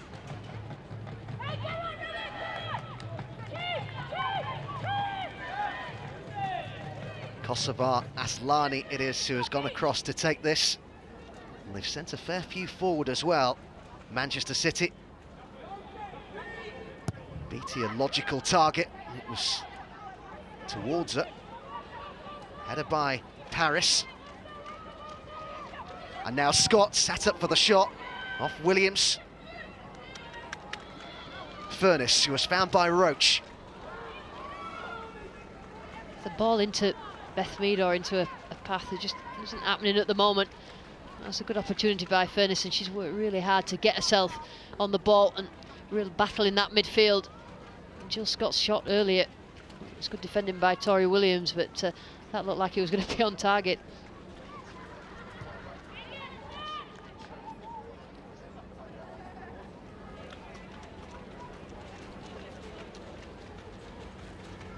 Bronze with the throw in here for Manchester City.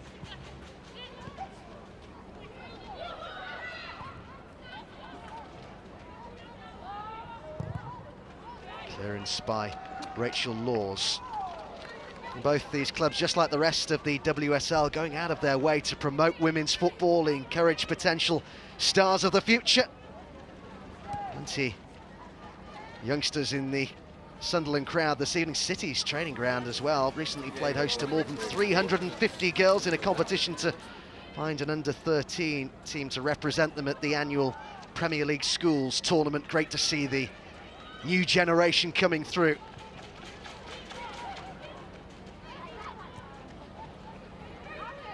Scott. Sent in by Bronze.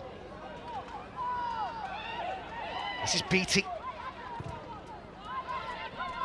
So whenever the ball comes out, Sunderland get it out, there's always Jenny Beatty there, just stood in the right position. Positionally, she's very, very strong. Just gets the ball and gives it, easy pass. So much experience, hasn't she, Jennifer Beatty? Former Arsenal player, spent 4 years there, won 7 major honours. Scored some stunning goals as well, as I recall. Horton. Bronze.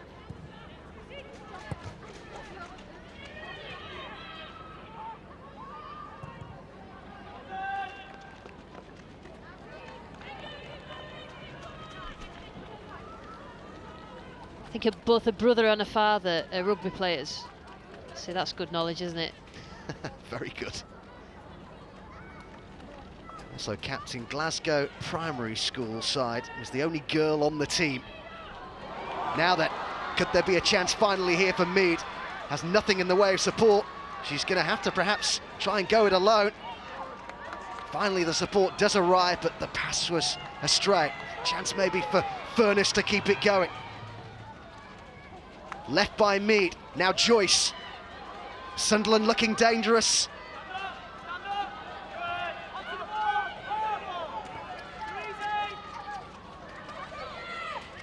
Chaplin just breaks down in that final third for Sunderland, but it did look promising for them for a moment there.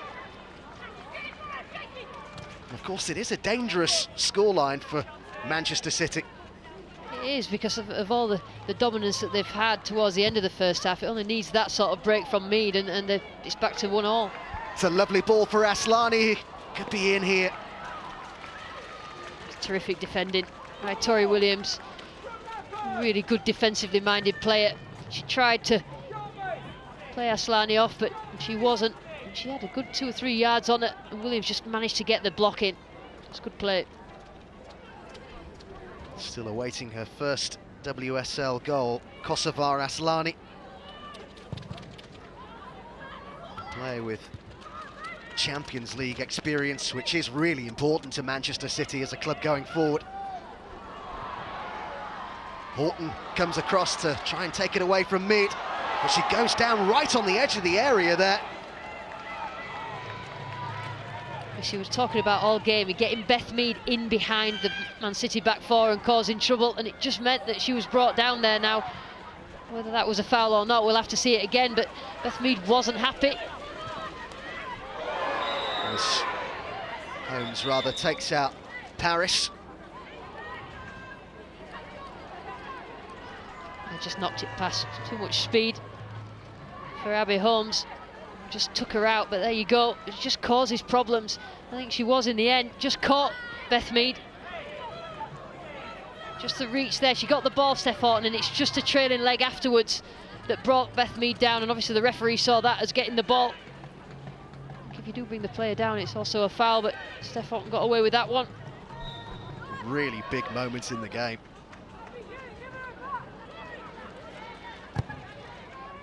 Stokes sends it forward up towards Ross.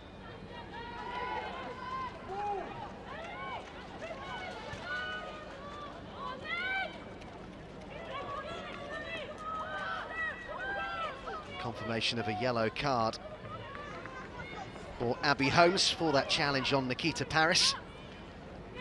Pretty cynical challenge from Holmes. Knew what she was doing, just stopping the pace of the attack from Nikita Paris. The offside flag going up. She's getting closer though. Beth Mead, she's getting the ball into her feet, she's getting in behind Man City. Carlton Fairweather's side still trailing by a goal to nil, Lucy, but he's got to be encouraged by the last 10 minutes or so. Well, I'm sure that's what he said to his girls. Whenever you're 1-0 behind, it only just needs just a bit of magic from someone, but they've got to stay in the game, and they've done well to start of the second half.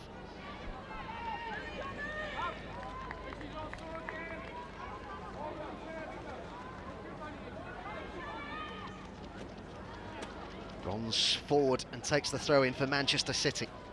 How they'd love the comfort of a 2-goal cushion.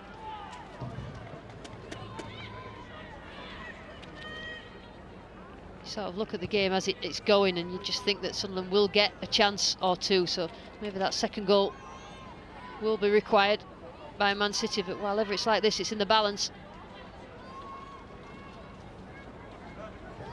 City were one of only 2 sides to beat Sunderland at home in the WSL last season. This 1-0 on the 1st of April last year. A chance to cross, gathered in well by Rachel Laws.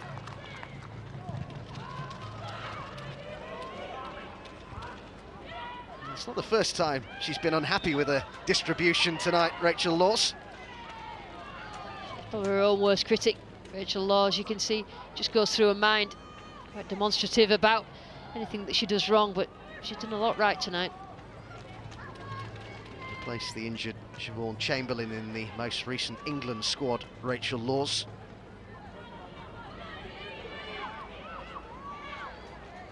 What can Kosovar Aslani do with this?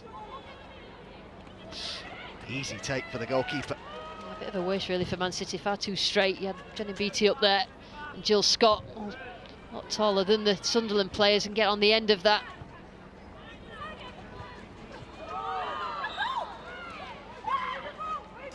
Appear to be activity down on the Manchester City bench. Expecting a change pretty soon from Nick Cushing. So whenever you've got Tony Duggan on the bench, you can't leave her on the bench. She's another top-class player who's, I think, he injured in the last game, but I'm sure he'll be looking to get her on if she is fit. She looks happy enough, doesn't she, Tony Duggan? She's always got a smile on her face. Really good to see. It's a useful ball. The header was by Steph Horton. Such a commanding presence, the England captain. Bronze slips.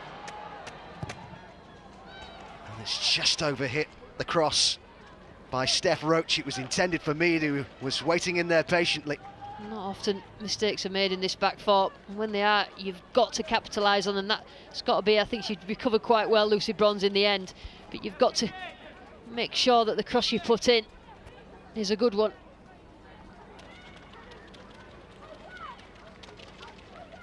A change being made then by Nick Cushing and Manchester City. It's Corboz who's replaced here, and one of this country's brightest young talents comes on to replace her.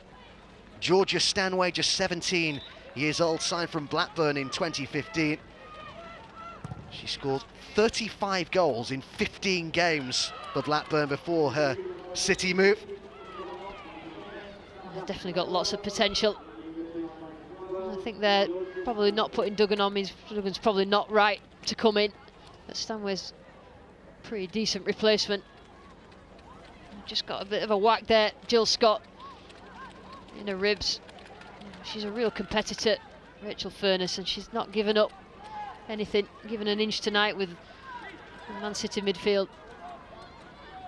Former teammates at college, those two, Scott and Furness. In fact, Jill Scott, I mentioned, played for Sunderland, born in the city. She says still has a soft spot for the team she's up against tonight. Actually went to watch them against Liverpool in their last game. Paris, it's a really dangerous ball, and it was Ross who got ahead to that. Kept in here by Aslani. Demi Stokes now for Manchester City, but it's behind. Paris has had a really good game. She's so front foot and positive. Her first choice whenever she receives the ball is to go forward or go past the player. Now, that's all she wants to do. It's good trickery. Jane Ross, she gets herself in good positions, Jane Ross. It's not the header that she would have wanted, but the fact that she gets herself in position shows what sort of goal scorer she is. Really dangerous in front of goal, but good game so far for Paris. I have to say, I think we've seen clearly why Nikita Paris was a nominee for the Young Player of the Year award, which went to Beth Mead, but such a threat down that right flank. Yeah, she is, and she's got better as well over the last season or so, and playing and training every day with good players, you know, that improves you.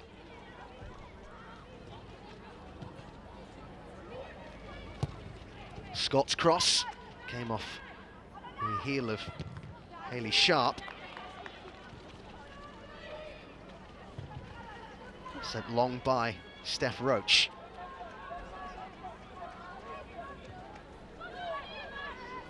Stokes.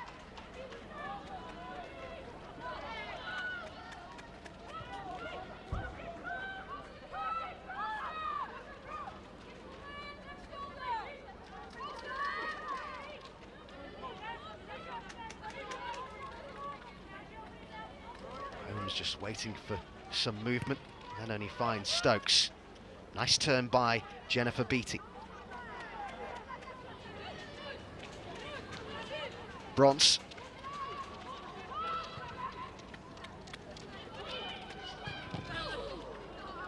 Played against Paris by Sharp. Nothing worse than that, particularly when it's cold. Getting yourself and your body in the way, she's seen the funny side of it. You do find yourself wincing a little bit every time a Manchester City player is hurt in any way, because they have got a relatively small squad. Maybe a concern to their supporters, the depth of it, and compared to the likes of Chelsea and Arsenal who they're up against, this seems to have been a case of quality over quantity. So early injuries to Megan Campbell, Kira Walsh and Izzy Christensen, perhaps most of all far from ideal, but it's a Sunderland player who's down here, Victoria Williams. Yeah, Tori Williams was injured in the last game. I think she probably isn't 100% to start tonight, but I think Sunderland needed a little bit of experience in that back four.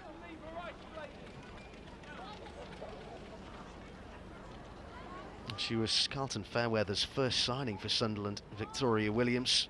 Also played for Chelsea in the WSL, but clearly the indication is that her evening is going to be over here.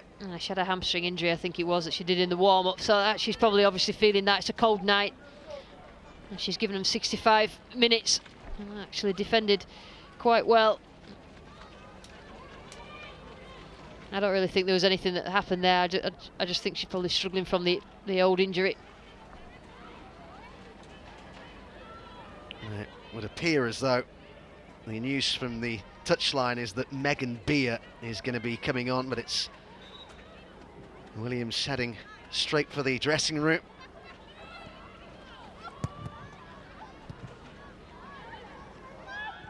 Well, she's used to coming on at short notice, Megan Beer.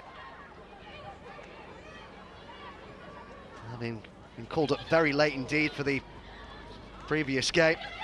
And there was an injury in the warm-up. Lay off by Chaplin.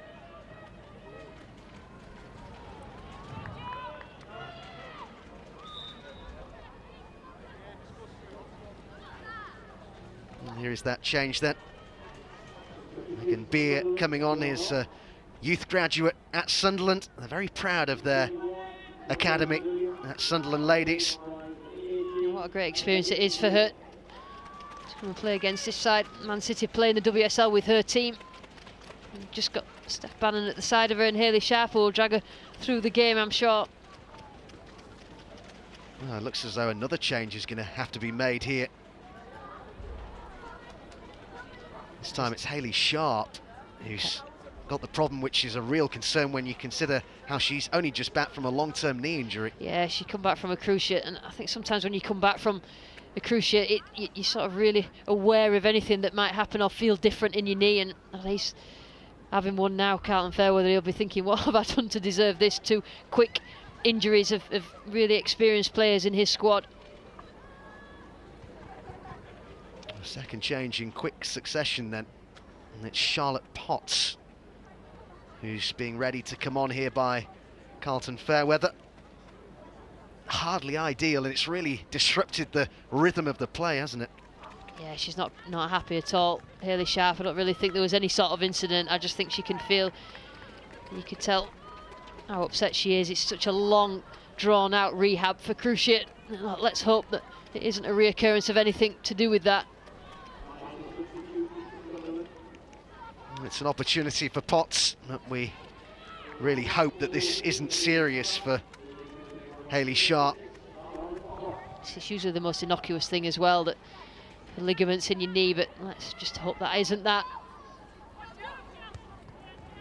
Was only restored to the starting 11 after that long time out. Hayley Sharp against Liverpool played a pivotal role in the club's 2014 promotion. But here's Paris for Manchester City. They're queuing up in the middle here. Eventually claimed by Rachel Laws. All the positivity from Manchester City is coming down that right-hand side with Paris, who's getting past players and putting good balls in the box, and again close for Jane Ross.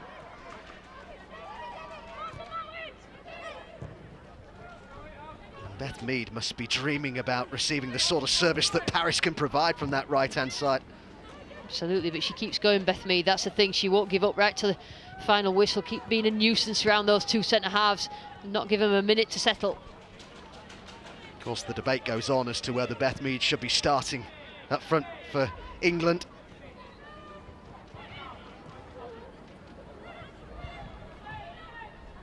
Worked forward here by Chaplin to Mead, and it was McManus who was a little bit more alive to that.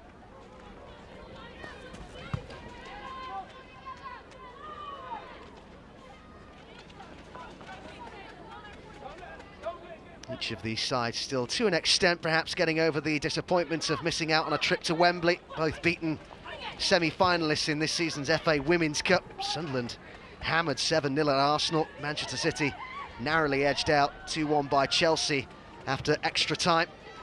I think Man City will probably feel that more than Sunderland, and just so close going into extra time, but they've got to move on. And I think they have done that in the league, really sort of focusing on what they need to do to win it. Oh, Beer only just on with the challenge on Nikita Paris. Hardly sort of player when you are fresh on, who you want to see running at you. Yeah, there's not many put their hands up to go in at left back against her tonight, the form that she's in. Just under 20 minutes to go. Well, we had wondered how long it would be before we saw Tony Duggan tonight.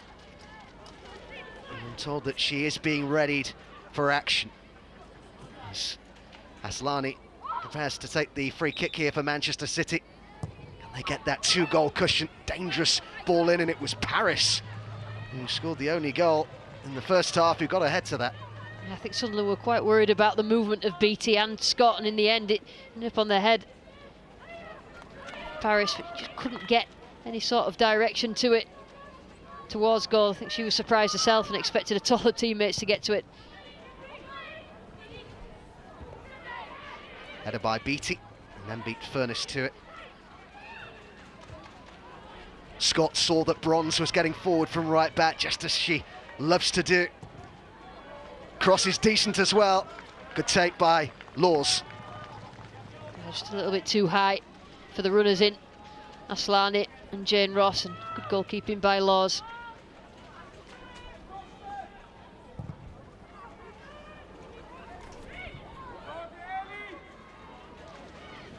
Guided back by Horton to Bardsley. She's probably a little bit cold now, Karen Bardsley, but a couple of these Sunderland players only need one chance, so she's got to stay concentrated.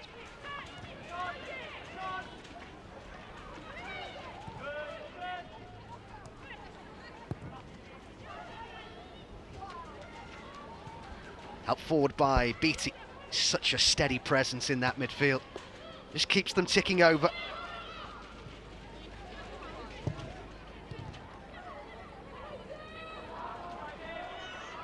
Roach. Chaplin. Really strong challenge, but a fair one. Sent long by Bannon. And the nudge on Mead by Bronze.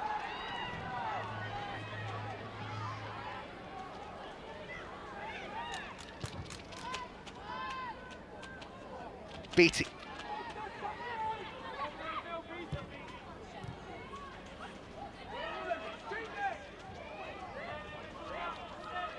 Chaplin. Now Joyce, who came on at half-time, placing Kira Ramshaw, looking to have a run at Stokes. Almost got the pass right. Clearance was by Abby McManus. Can they offer more of a threat here? Holmes looking for Mead, who just for the first time there showed a bit of visible frustration. I tell you what, that's not a bad little ball. It's just that Beth Mead was coming towards the ball rather than looking for the run in behind.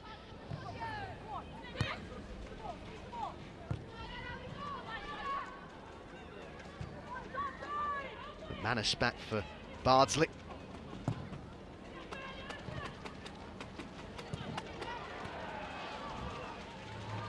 Tireless in that midfield. Rachel Furness. Well, here comes Tony Duggan. Scored 6 goals in the WSL last season in just 10 games.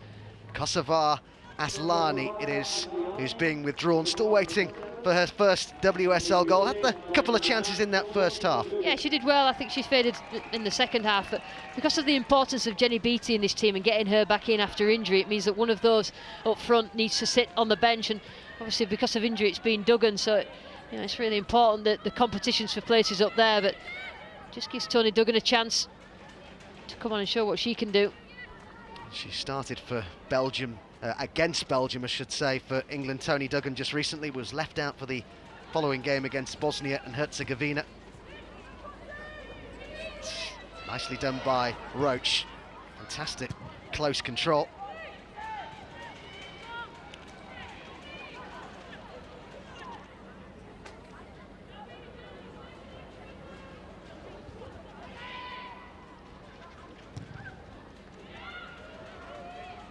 Furness finds touch.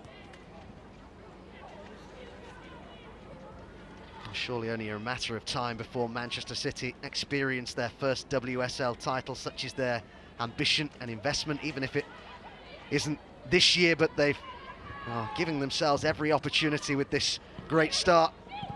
Stanway swinging a leg at it, and it breaks here for Demi Stokes. And Duggan! Oh, what an introduction! Only just on, and Tony Duggan picks out the bottom corner. Rachel Laws is beaten, and surely Sunderland are beaten too. It's not taken her long since she's come on, Duggan. I think the ball arrives at Demi Stokes, and it's a great decision from her in the end. It's just released Duggan. She only needs that first touch. I think Rachel Laws won't be really happy with the save that she tried to make, but she only wants one chance, and that was probably one of her first touches of the ball. And that's a good finish right into the corner. That's what goal scorers do. Showed her class there, Tony Duggan.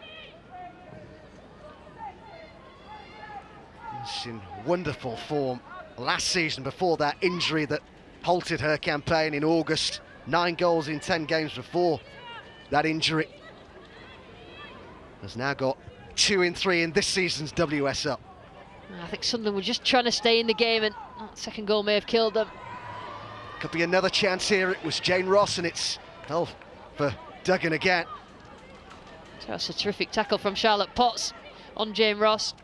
Great control as well from Nikita Parris.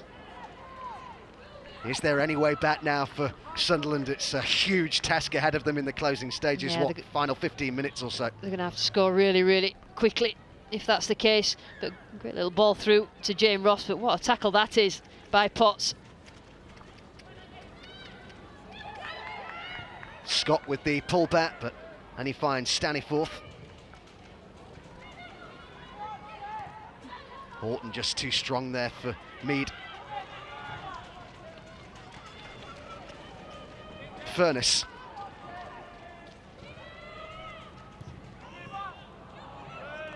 Given away by Lucy Staniforth. So they've caught well the two centre-halves for Man City, Horton, Steph Horton and McManus with Beth Mead. Oh, she has caused them problems, but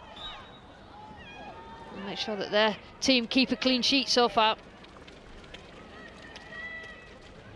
Let's have another look at that goal then. Great vision from Demi Stokes, and it wasn't right in the corner, which is why I was saying about Laws probably not being happy that she didn't keep it out. But she's always looking to score. Tony Duggan, and that's not bad for a night's work, probably 2 or 3 minutes after she came on. Easy to do it when you have just scored a goal so soon after coming on, but she seems to always play with a smile on her face. Not a bad attribute to have. Here's Parris.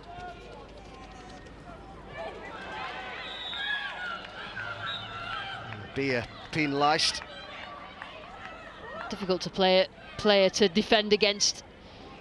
Nikita Parris. She did get a touch, but again, once you take the player afterwards, it doesn't really matter whether you get the ball or not if you take the player as well. Is going to be booked as well for that challenge. Megan Beer. Megan Beer's going to dream about Nikita Parris running out tonight when she goes to sleep. Tough opponent. Especially for a player who's pretty much fresh out of the academy as well at Sunderland. It'll certainly be a good learning curve. Sunderland with more defending to do here as we head towards the final 10 minutes. Tony Duggan, the scorer of City's second goal, will take it.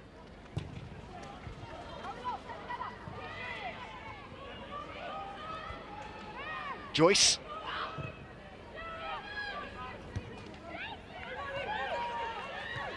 That's good game management from Manchester City. You know, they've dealt with Sunderland have huffed and puffed, but professional and dealing with the game and making sure that they get that second goal, and then they're just going to see the last 10 minutes or so out, and it's a good team performance so far. I can understand why he's got a smile on his face, Nick Cushing. And still, and this is the 4th game of the WSL season, Lucy, side still haven't conceded a goal. Yeah, I mean, they've done really well tonight. Like they've come up against Beth Mead, and he will hope that his team don't concede in the last 10 minutes of this game. But I think it's important for the team as a whole that they concede as little goals as possible, and then when they come up against the likes of Chelsea and the ones at the top, that they know they're in good confidence. They've just got a really strong defensive lineup. Just 1 minute and 12 seconds there were between Tony Duggan coming on and Tony Duggan scoring Manchester City's second goal. Some introduction.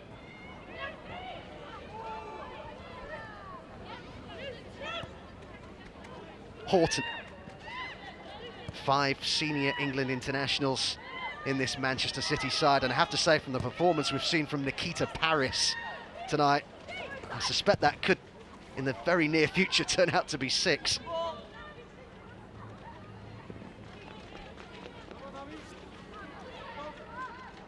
Really has given a great account of herself, as she has done all season, really, the former Everton player.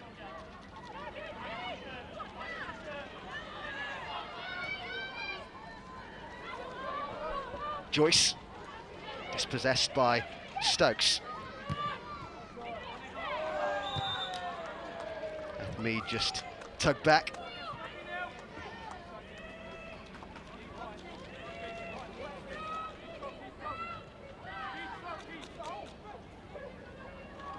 So difficult for Carlton Fairweather to try and plot a way back into this for his side.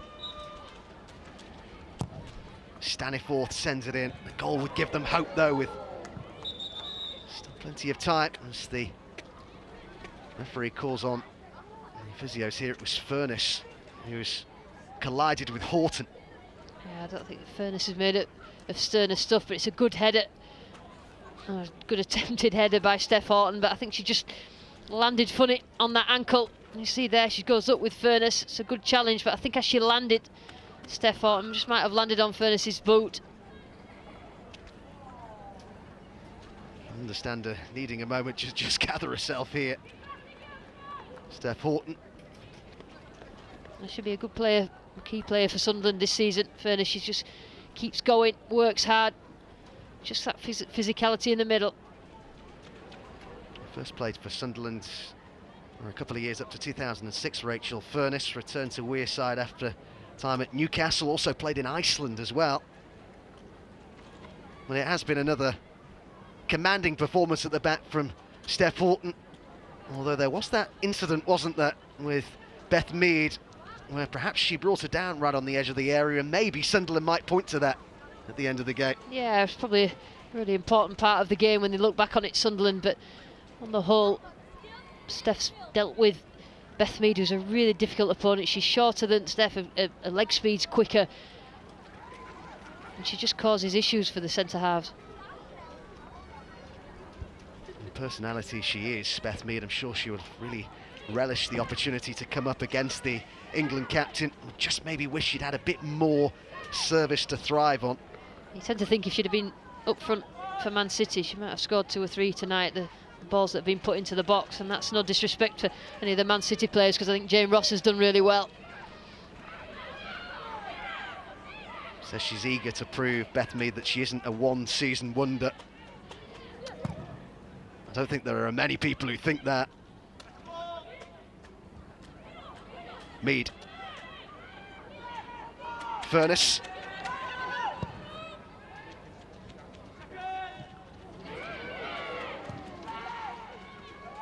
Horton eventually allowed back on. Scott. Tony Duggan. The game's getting a bit stretched now, which is suiting Man City and breaking quickly.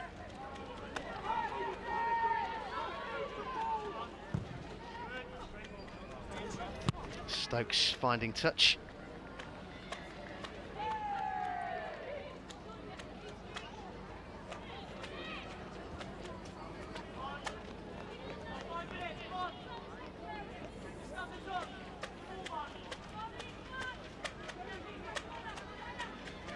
Holmes with the throw in for Sunderland, sending straight to Stokes, and now it's Scott. Bronze.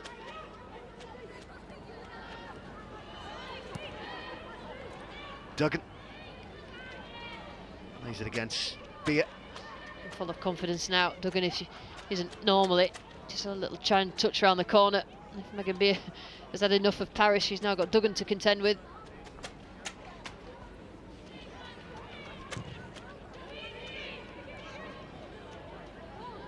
Just under 5 minutes to go. Here's Duggan.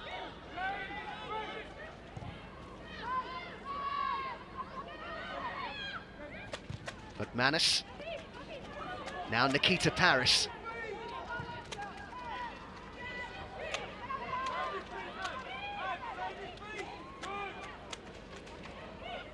He's done well there, Paris. Good control by Scott. Came under pressure from Furness.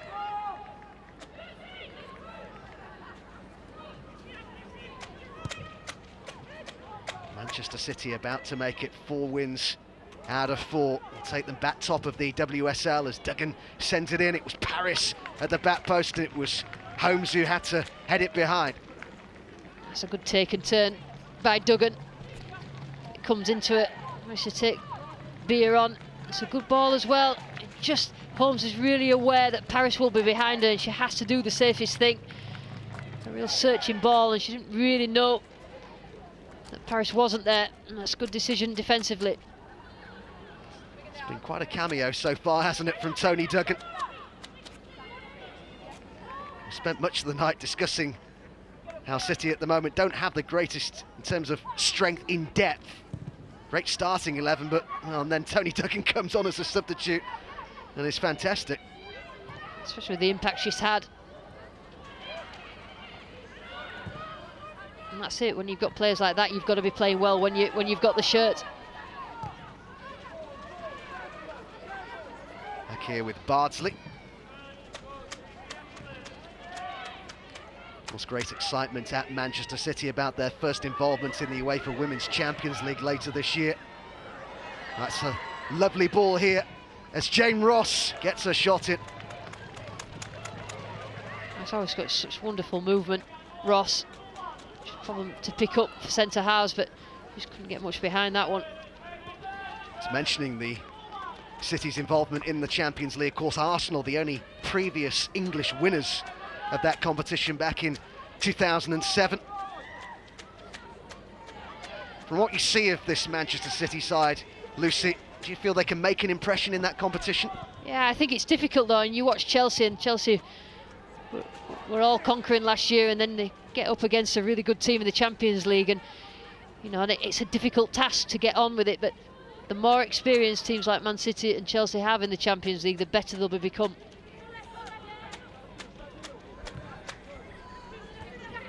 Stokes.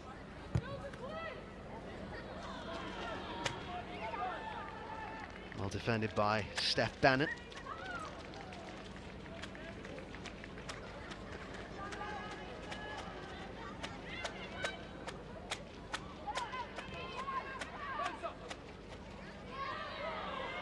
It's kept in by Stokes. Sunderland suggesting that there was a handball. Shake of the head from the referee. Bronze. Nikita Paris up against Beer. It will be a corner kick to Manchester City. Just did well, Beer then, just getting a foot to it and not letting Paris run past her and collect. Just stretched out and just risking bringing Paris down, but it's a good, well-timed tackle in the end.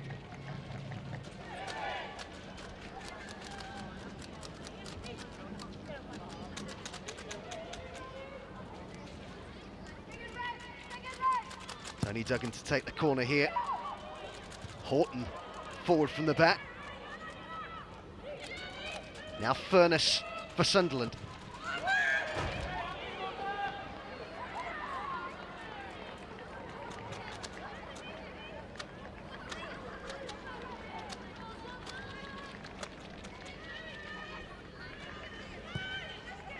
He's got to be delighted, Nick Cushing, although he doesn't look it It's freezing. at the moment. That's what he is, freezing like us. Izzy Christiansen there as well, keeping warm.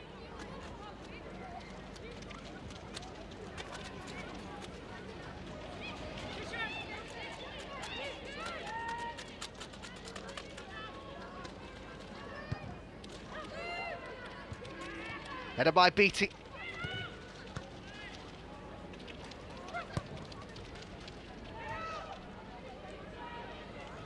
Into 3 minutes of added time then. Beattie. Sunderland's next game away at newly promoted Reading, who held them 1-1 at home on the opening weekend. Liverpool come to the northeast after that.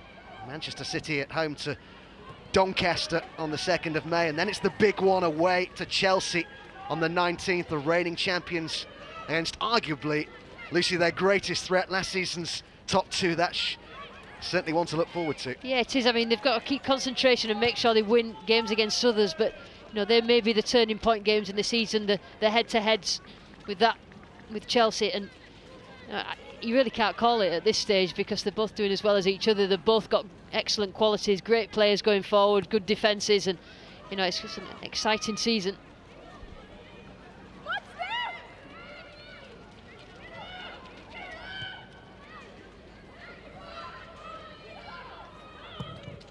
Karen Bardsley with the clearance. Stanway continuing her run, and it was Duggan who got closest to it. Throw-in conceded by Holmes. Duggan takes it quickly. Joyce. It was a tired-looking pass, wasn't it, by Lucy Staniforth. Really have worked ever so hard out there, the Sunderland players, with no reward in the end. Yeah, they have, and that's what that spirit will take them through the season and get them points as well, because they work hard, they don't give up, but they also have the quality as well, and it's a tough Man City midfield that they're playing against tonight.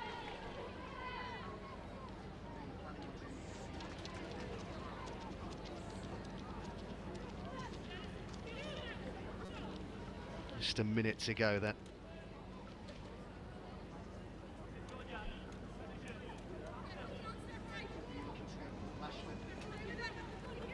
Bronze with the throw-in. Kept in here by Roach.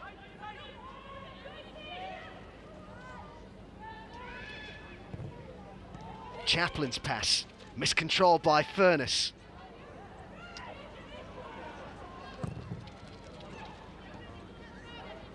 Not the greatest of balls by Bardsley, but it's worked out okay for Manchester City.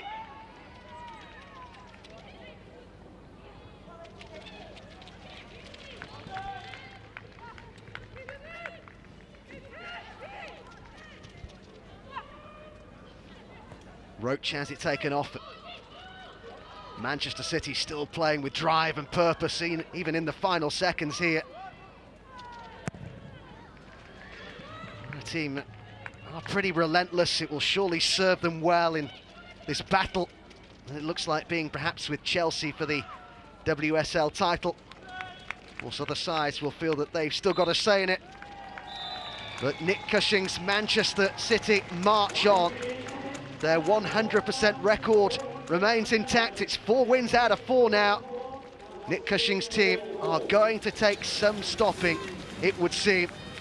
Sunderland's first WSL defeat of the season, preceded by 2 draws. It was Nikita Paris who opened the scoring in the closing stages of the first half, her first WSL goal of the season. And just over a minute after coming on as a second half substitute, Toni Duggan got her second WSL goal of the season. And it finishes here, Sunderland 0, Manchester City 2.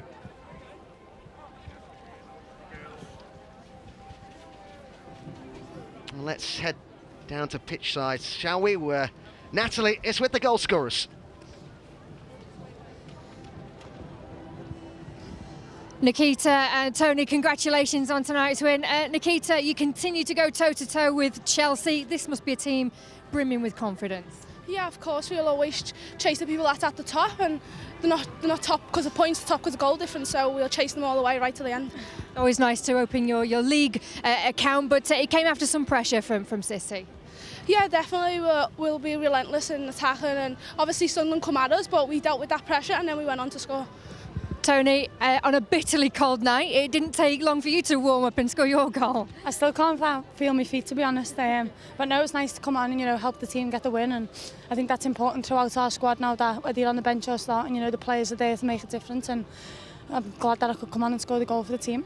Tell us about the morale in that changing room right now. No, it's good. We've been on a high. I think it's always disappointing to lose, a semi-final, especially against Chelsea, who I'd say are our main rivals, and to pick ourselves back up now and carry on winning. I think we had 23 games on the bounce where we were undefeated, and that's great for us, but we want to keep making huge strides this season, and I'm sure we can. A quick turnaround for Monday, and I'm sure you'll be hoping to start that one. Yeah, definitely. It's tough being out injured, but I'm glad to get back with the team now. That's up to the manager's decision. But it'd be nice to get back on our home pitch with our home fans and be able to play the football that we can play. Well done tonight. I'll let you get back to the team. Toni Duggan and Nikita Paris there on the winning side for Manchester City. 4 wins out of 4 for them. We will get all the analysis and the reaction after the break.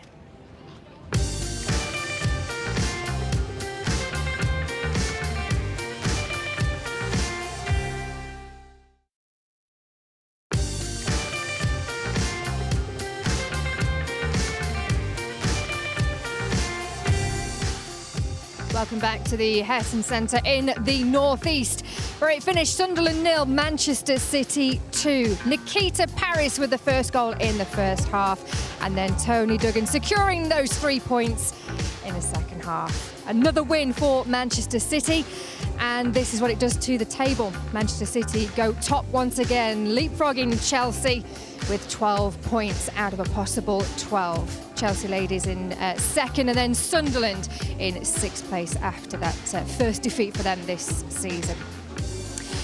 Delighted to have the Manchester City coach Nick Cushion with us. Congratulations once again. It looks like Chelsea and yourselves are running away with this so far. It's only early. I mean, we've started well and they've started well, so that's what it looks like at the moment. But I'm not going to take anything for granted and be complacent. It's early. We've got games to play. What a difference 12 months makes, though, because 4 defeats this time last season and then a perfect start to 2016. I think it's just experience, really. We've had the experience of in year 1 we lost the first 4.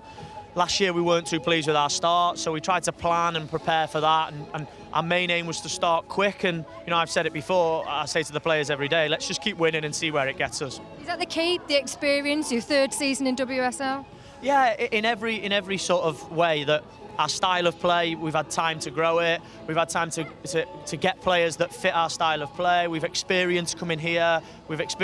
Last week we beat Birmingham, and that was the only ground the team with me hadn't won at. So, time and experience is giving us, it's growing us, and we're improving. Rachel, we said earlier that Sunderland had actually started the game well, but it always looked as though Manchester City would score first. Well, I think Nick's style of play that has been growing over the last couple of years really wears teams down, and the quality of City's play, 1 and 2 touch play, it kind of takes its toll. And we see, it's a great finish from Nikita. She sees that tiny gap at the near post there, but it's about the build-up play. It's the 1 touch from Jill Scott, 2 touch from Daphne Corbos, who sees the space, and a clinical finish at the end of it, and no more than City deserved.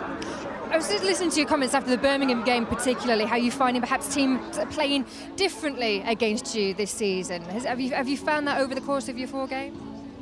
Yeah, the games typically fall into the same category for us, really. We expect teams to come and press us at the start to try and put us under pressure and try and stop us getting into a rhythm. And I encourage the players to play all the time. It's our style and it's how we want to be seen. And then the game, we normally end up playing 20 players in one half of the pitch, and it's just about patience, really. Keep the ball, enjoy the ball, create chances. And I thought tonight, we scored 2, but we probably should have scored more. We had a lot more opportunities. You had the option of Tony Duggan, who you brought on, who made an immediate impact. Yeah, Tony is Tony, isn't she? She wants to get on, she wants to get on the ball, she wants to get in areas where she can score goals, and as soon as this is her trademark finish, as soon as it falls, she likes to open the foot up and just shape it in the bottom corner. So I knew she'd hit the target, it was just whether she could finish it off, and it's a great finish.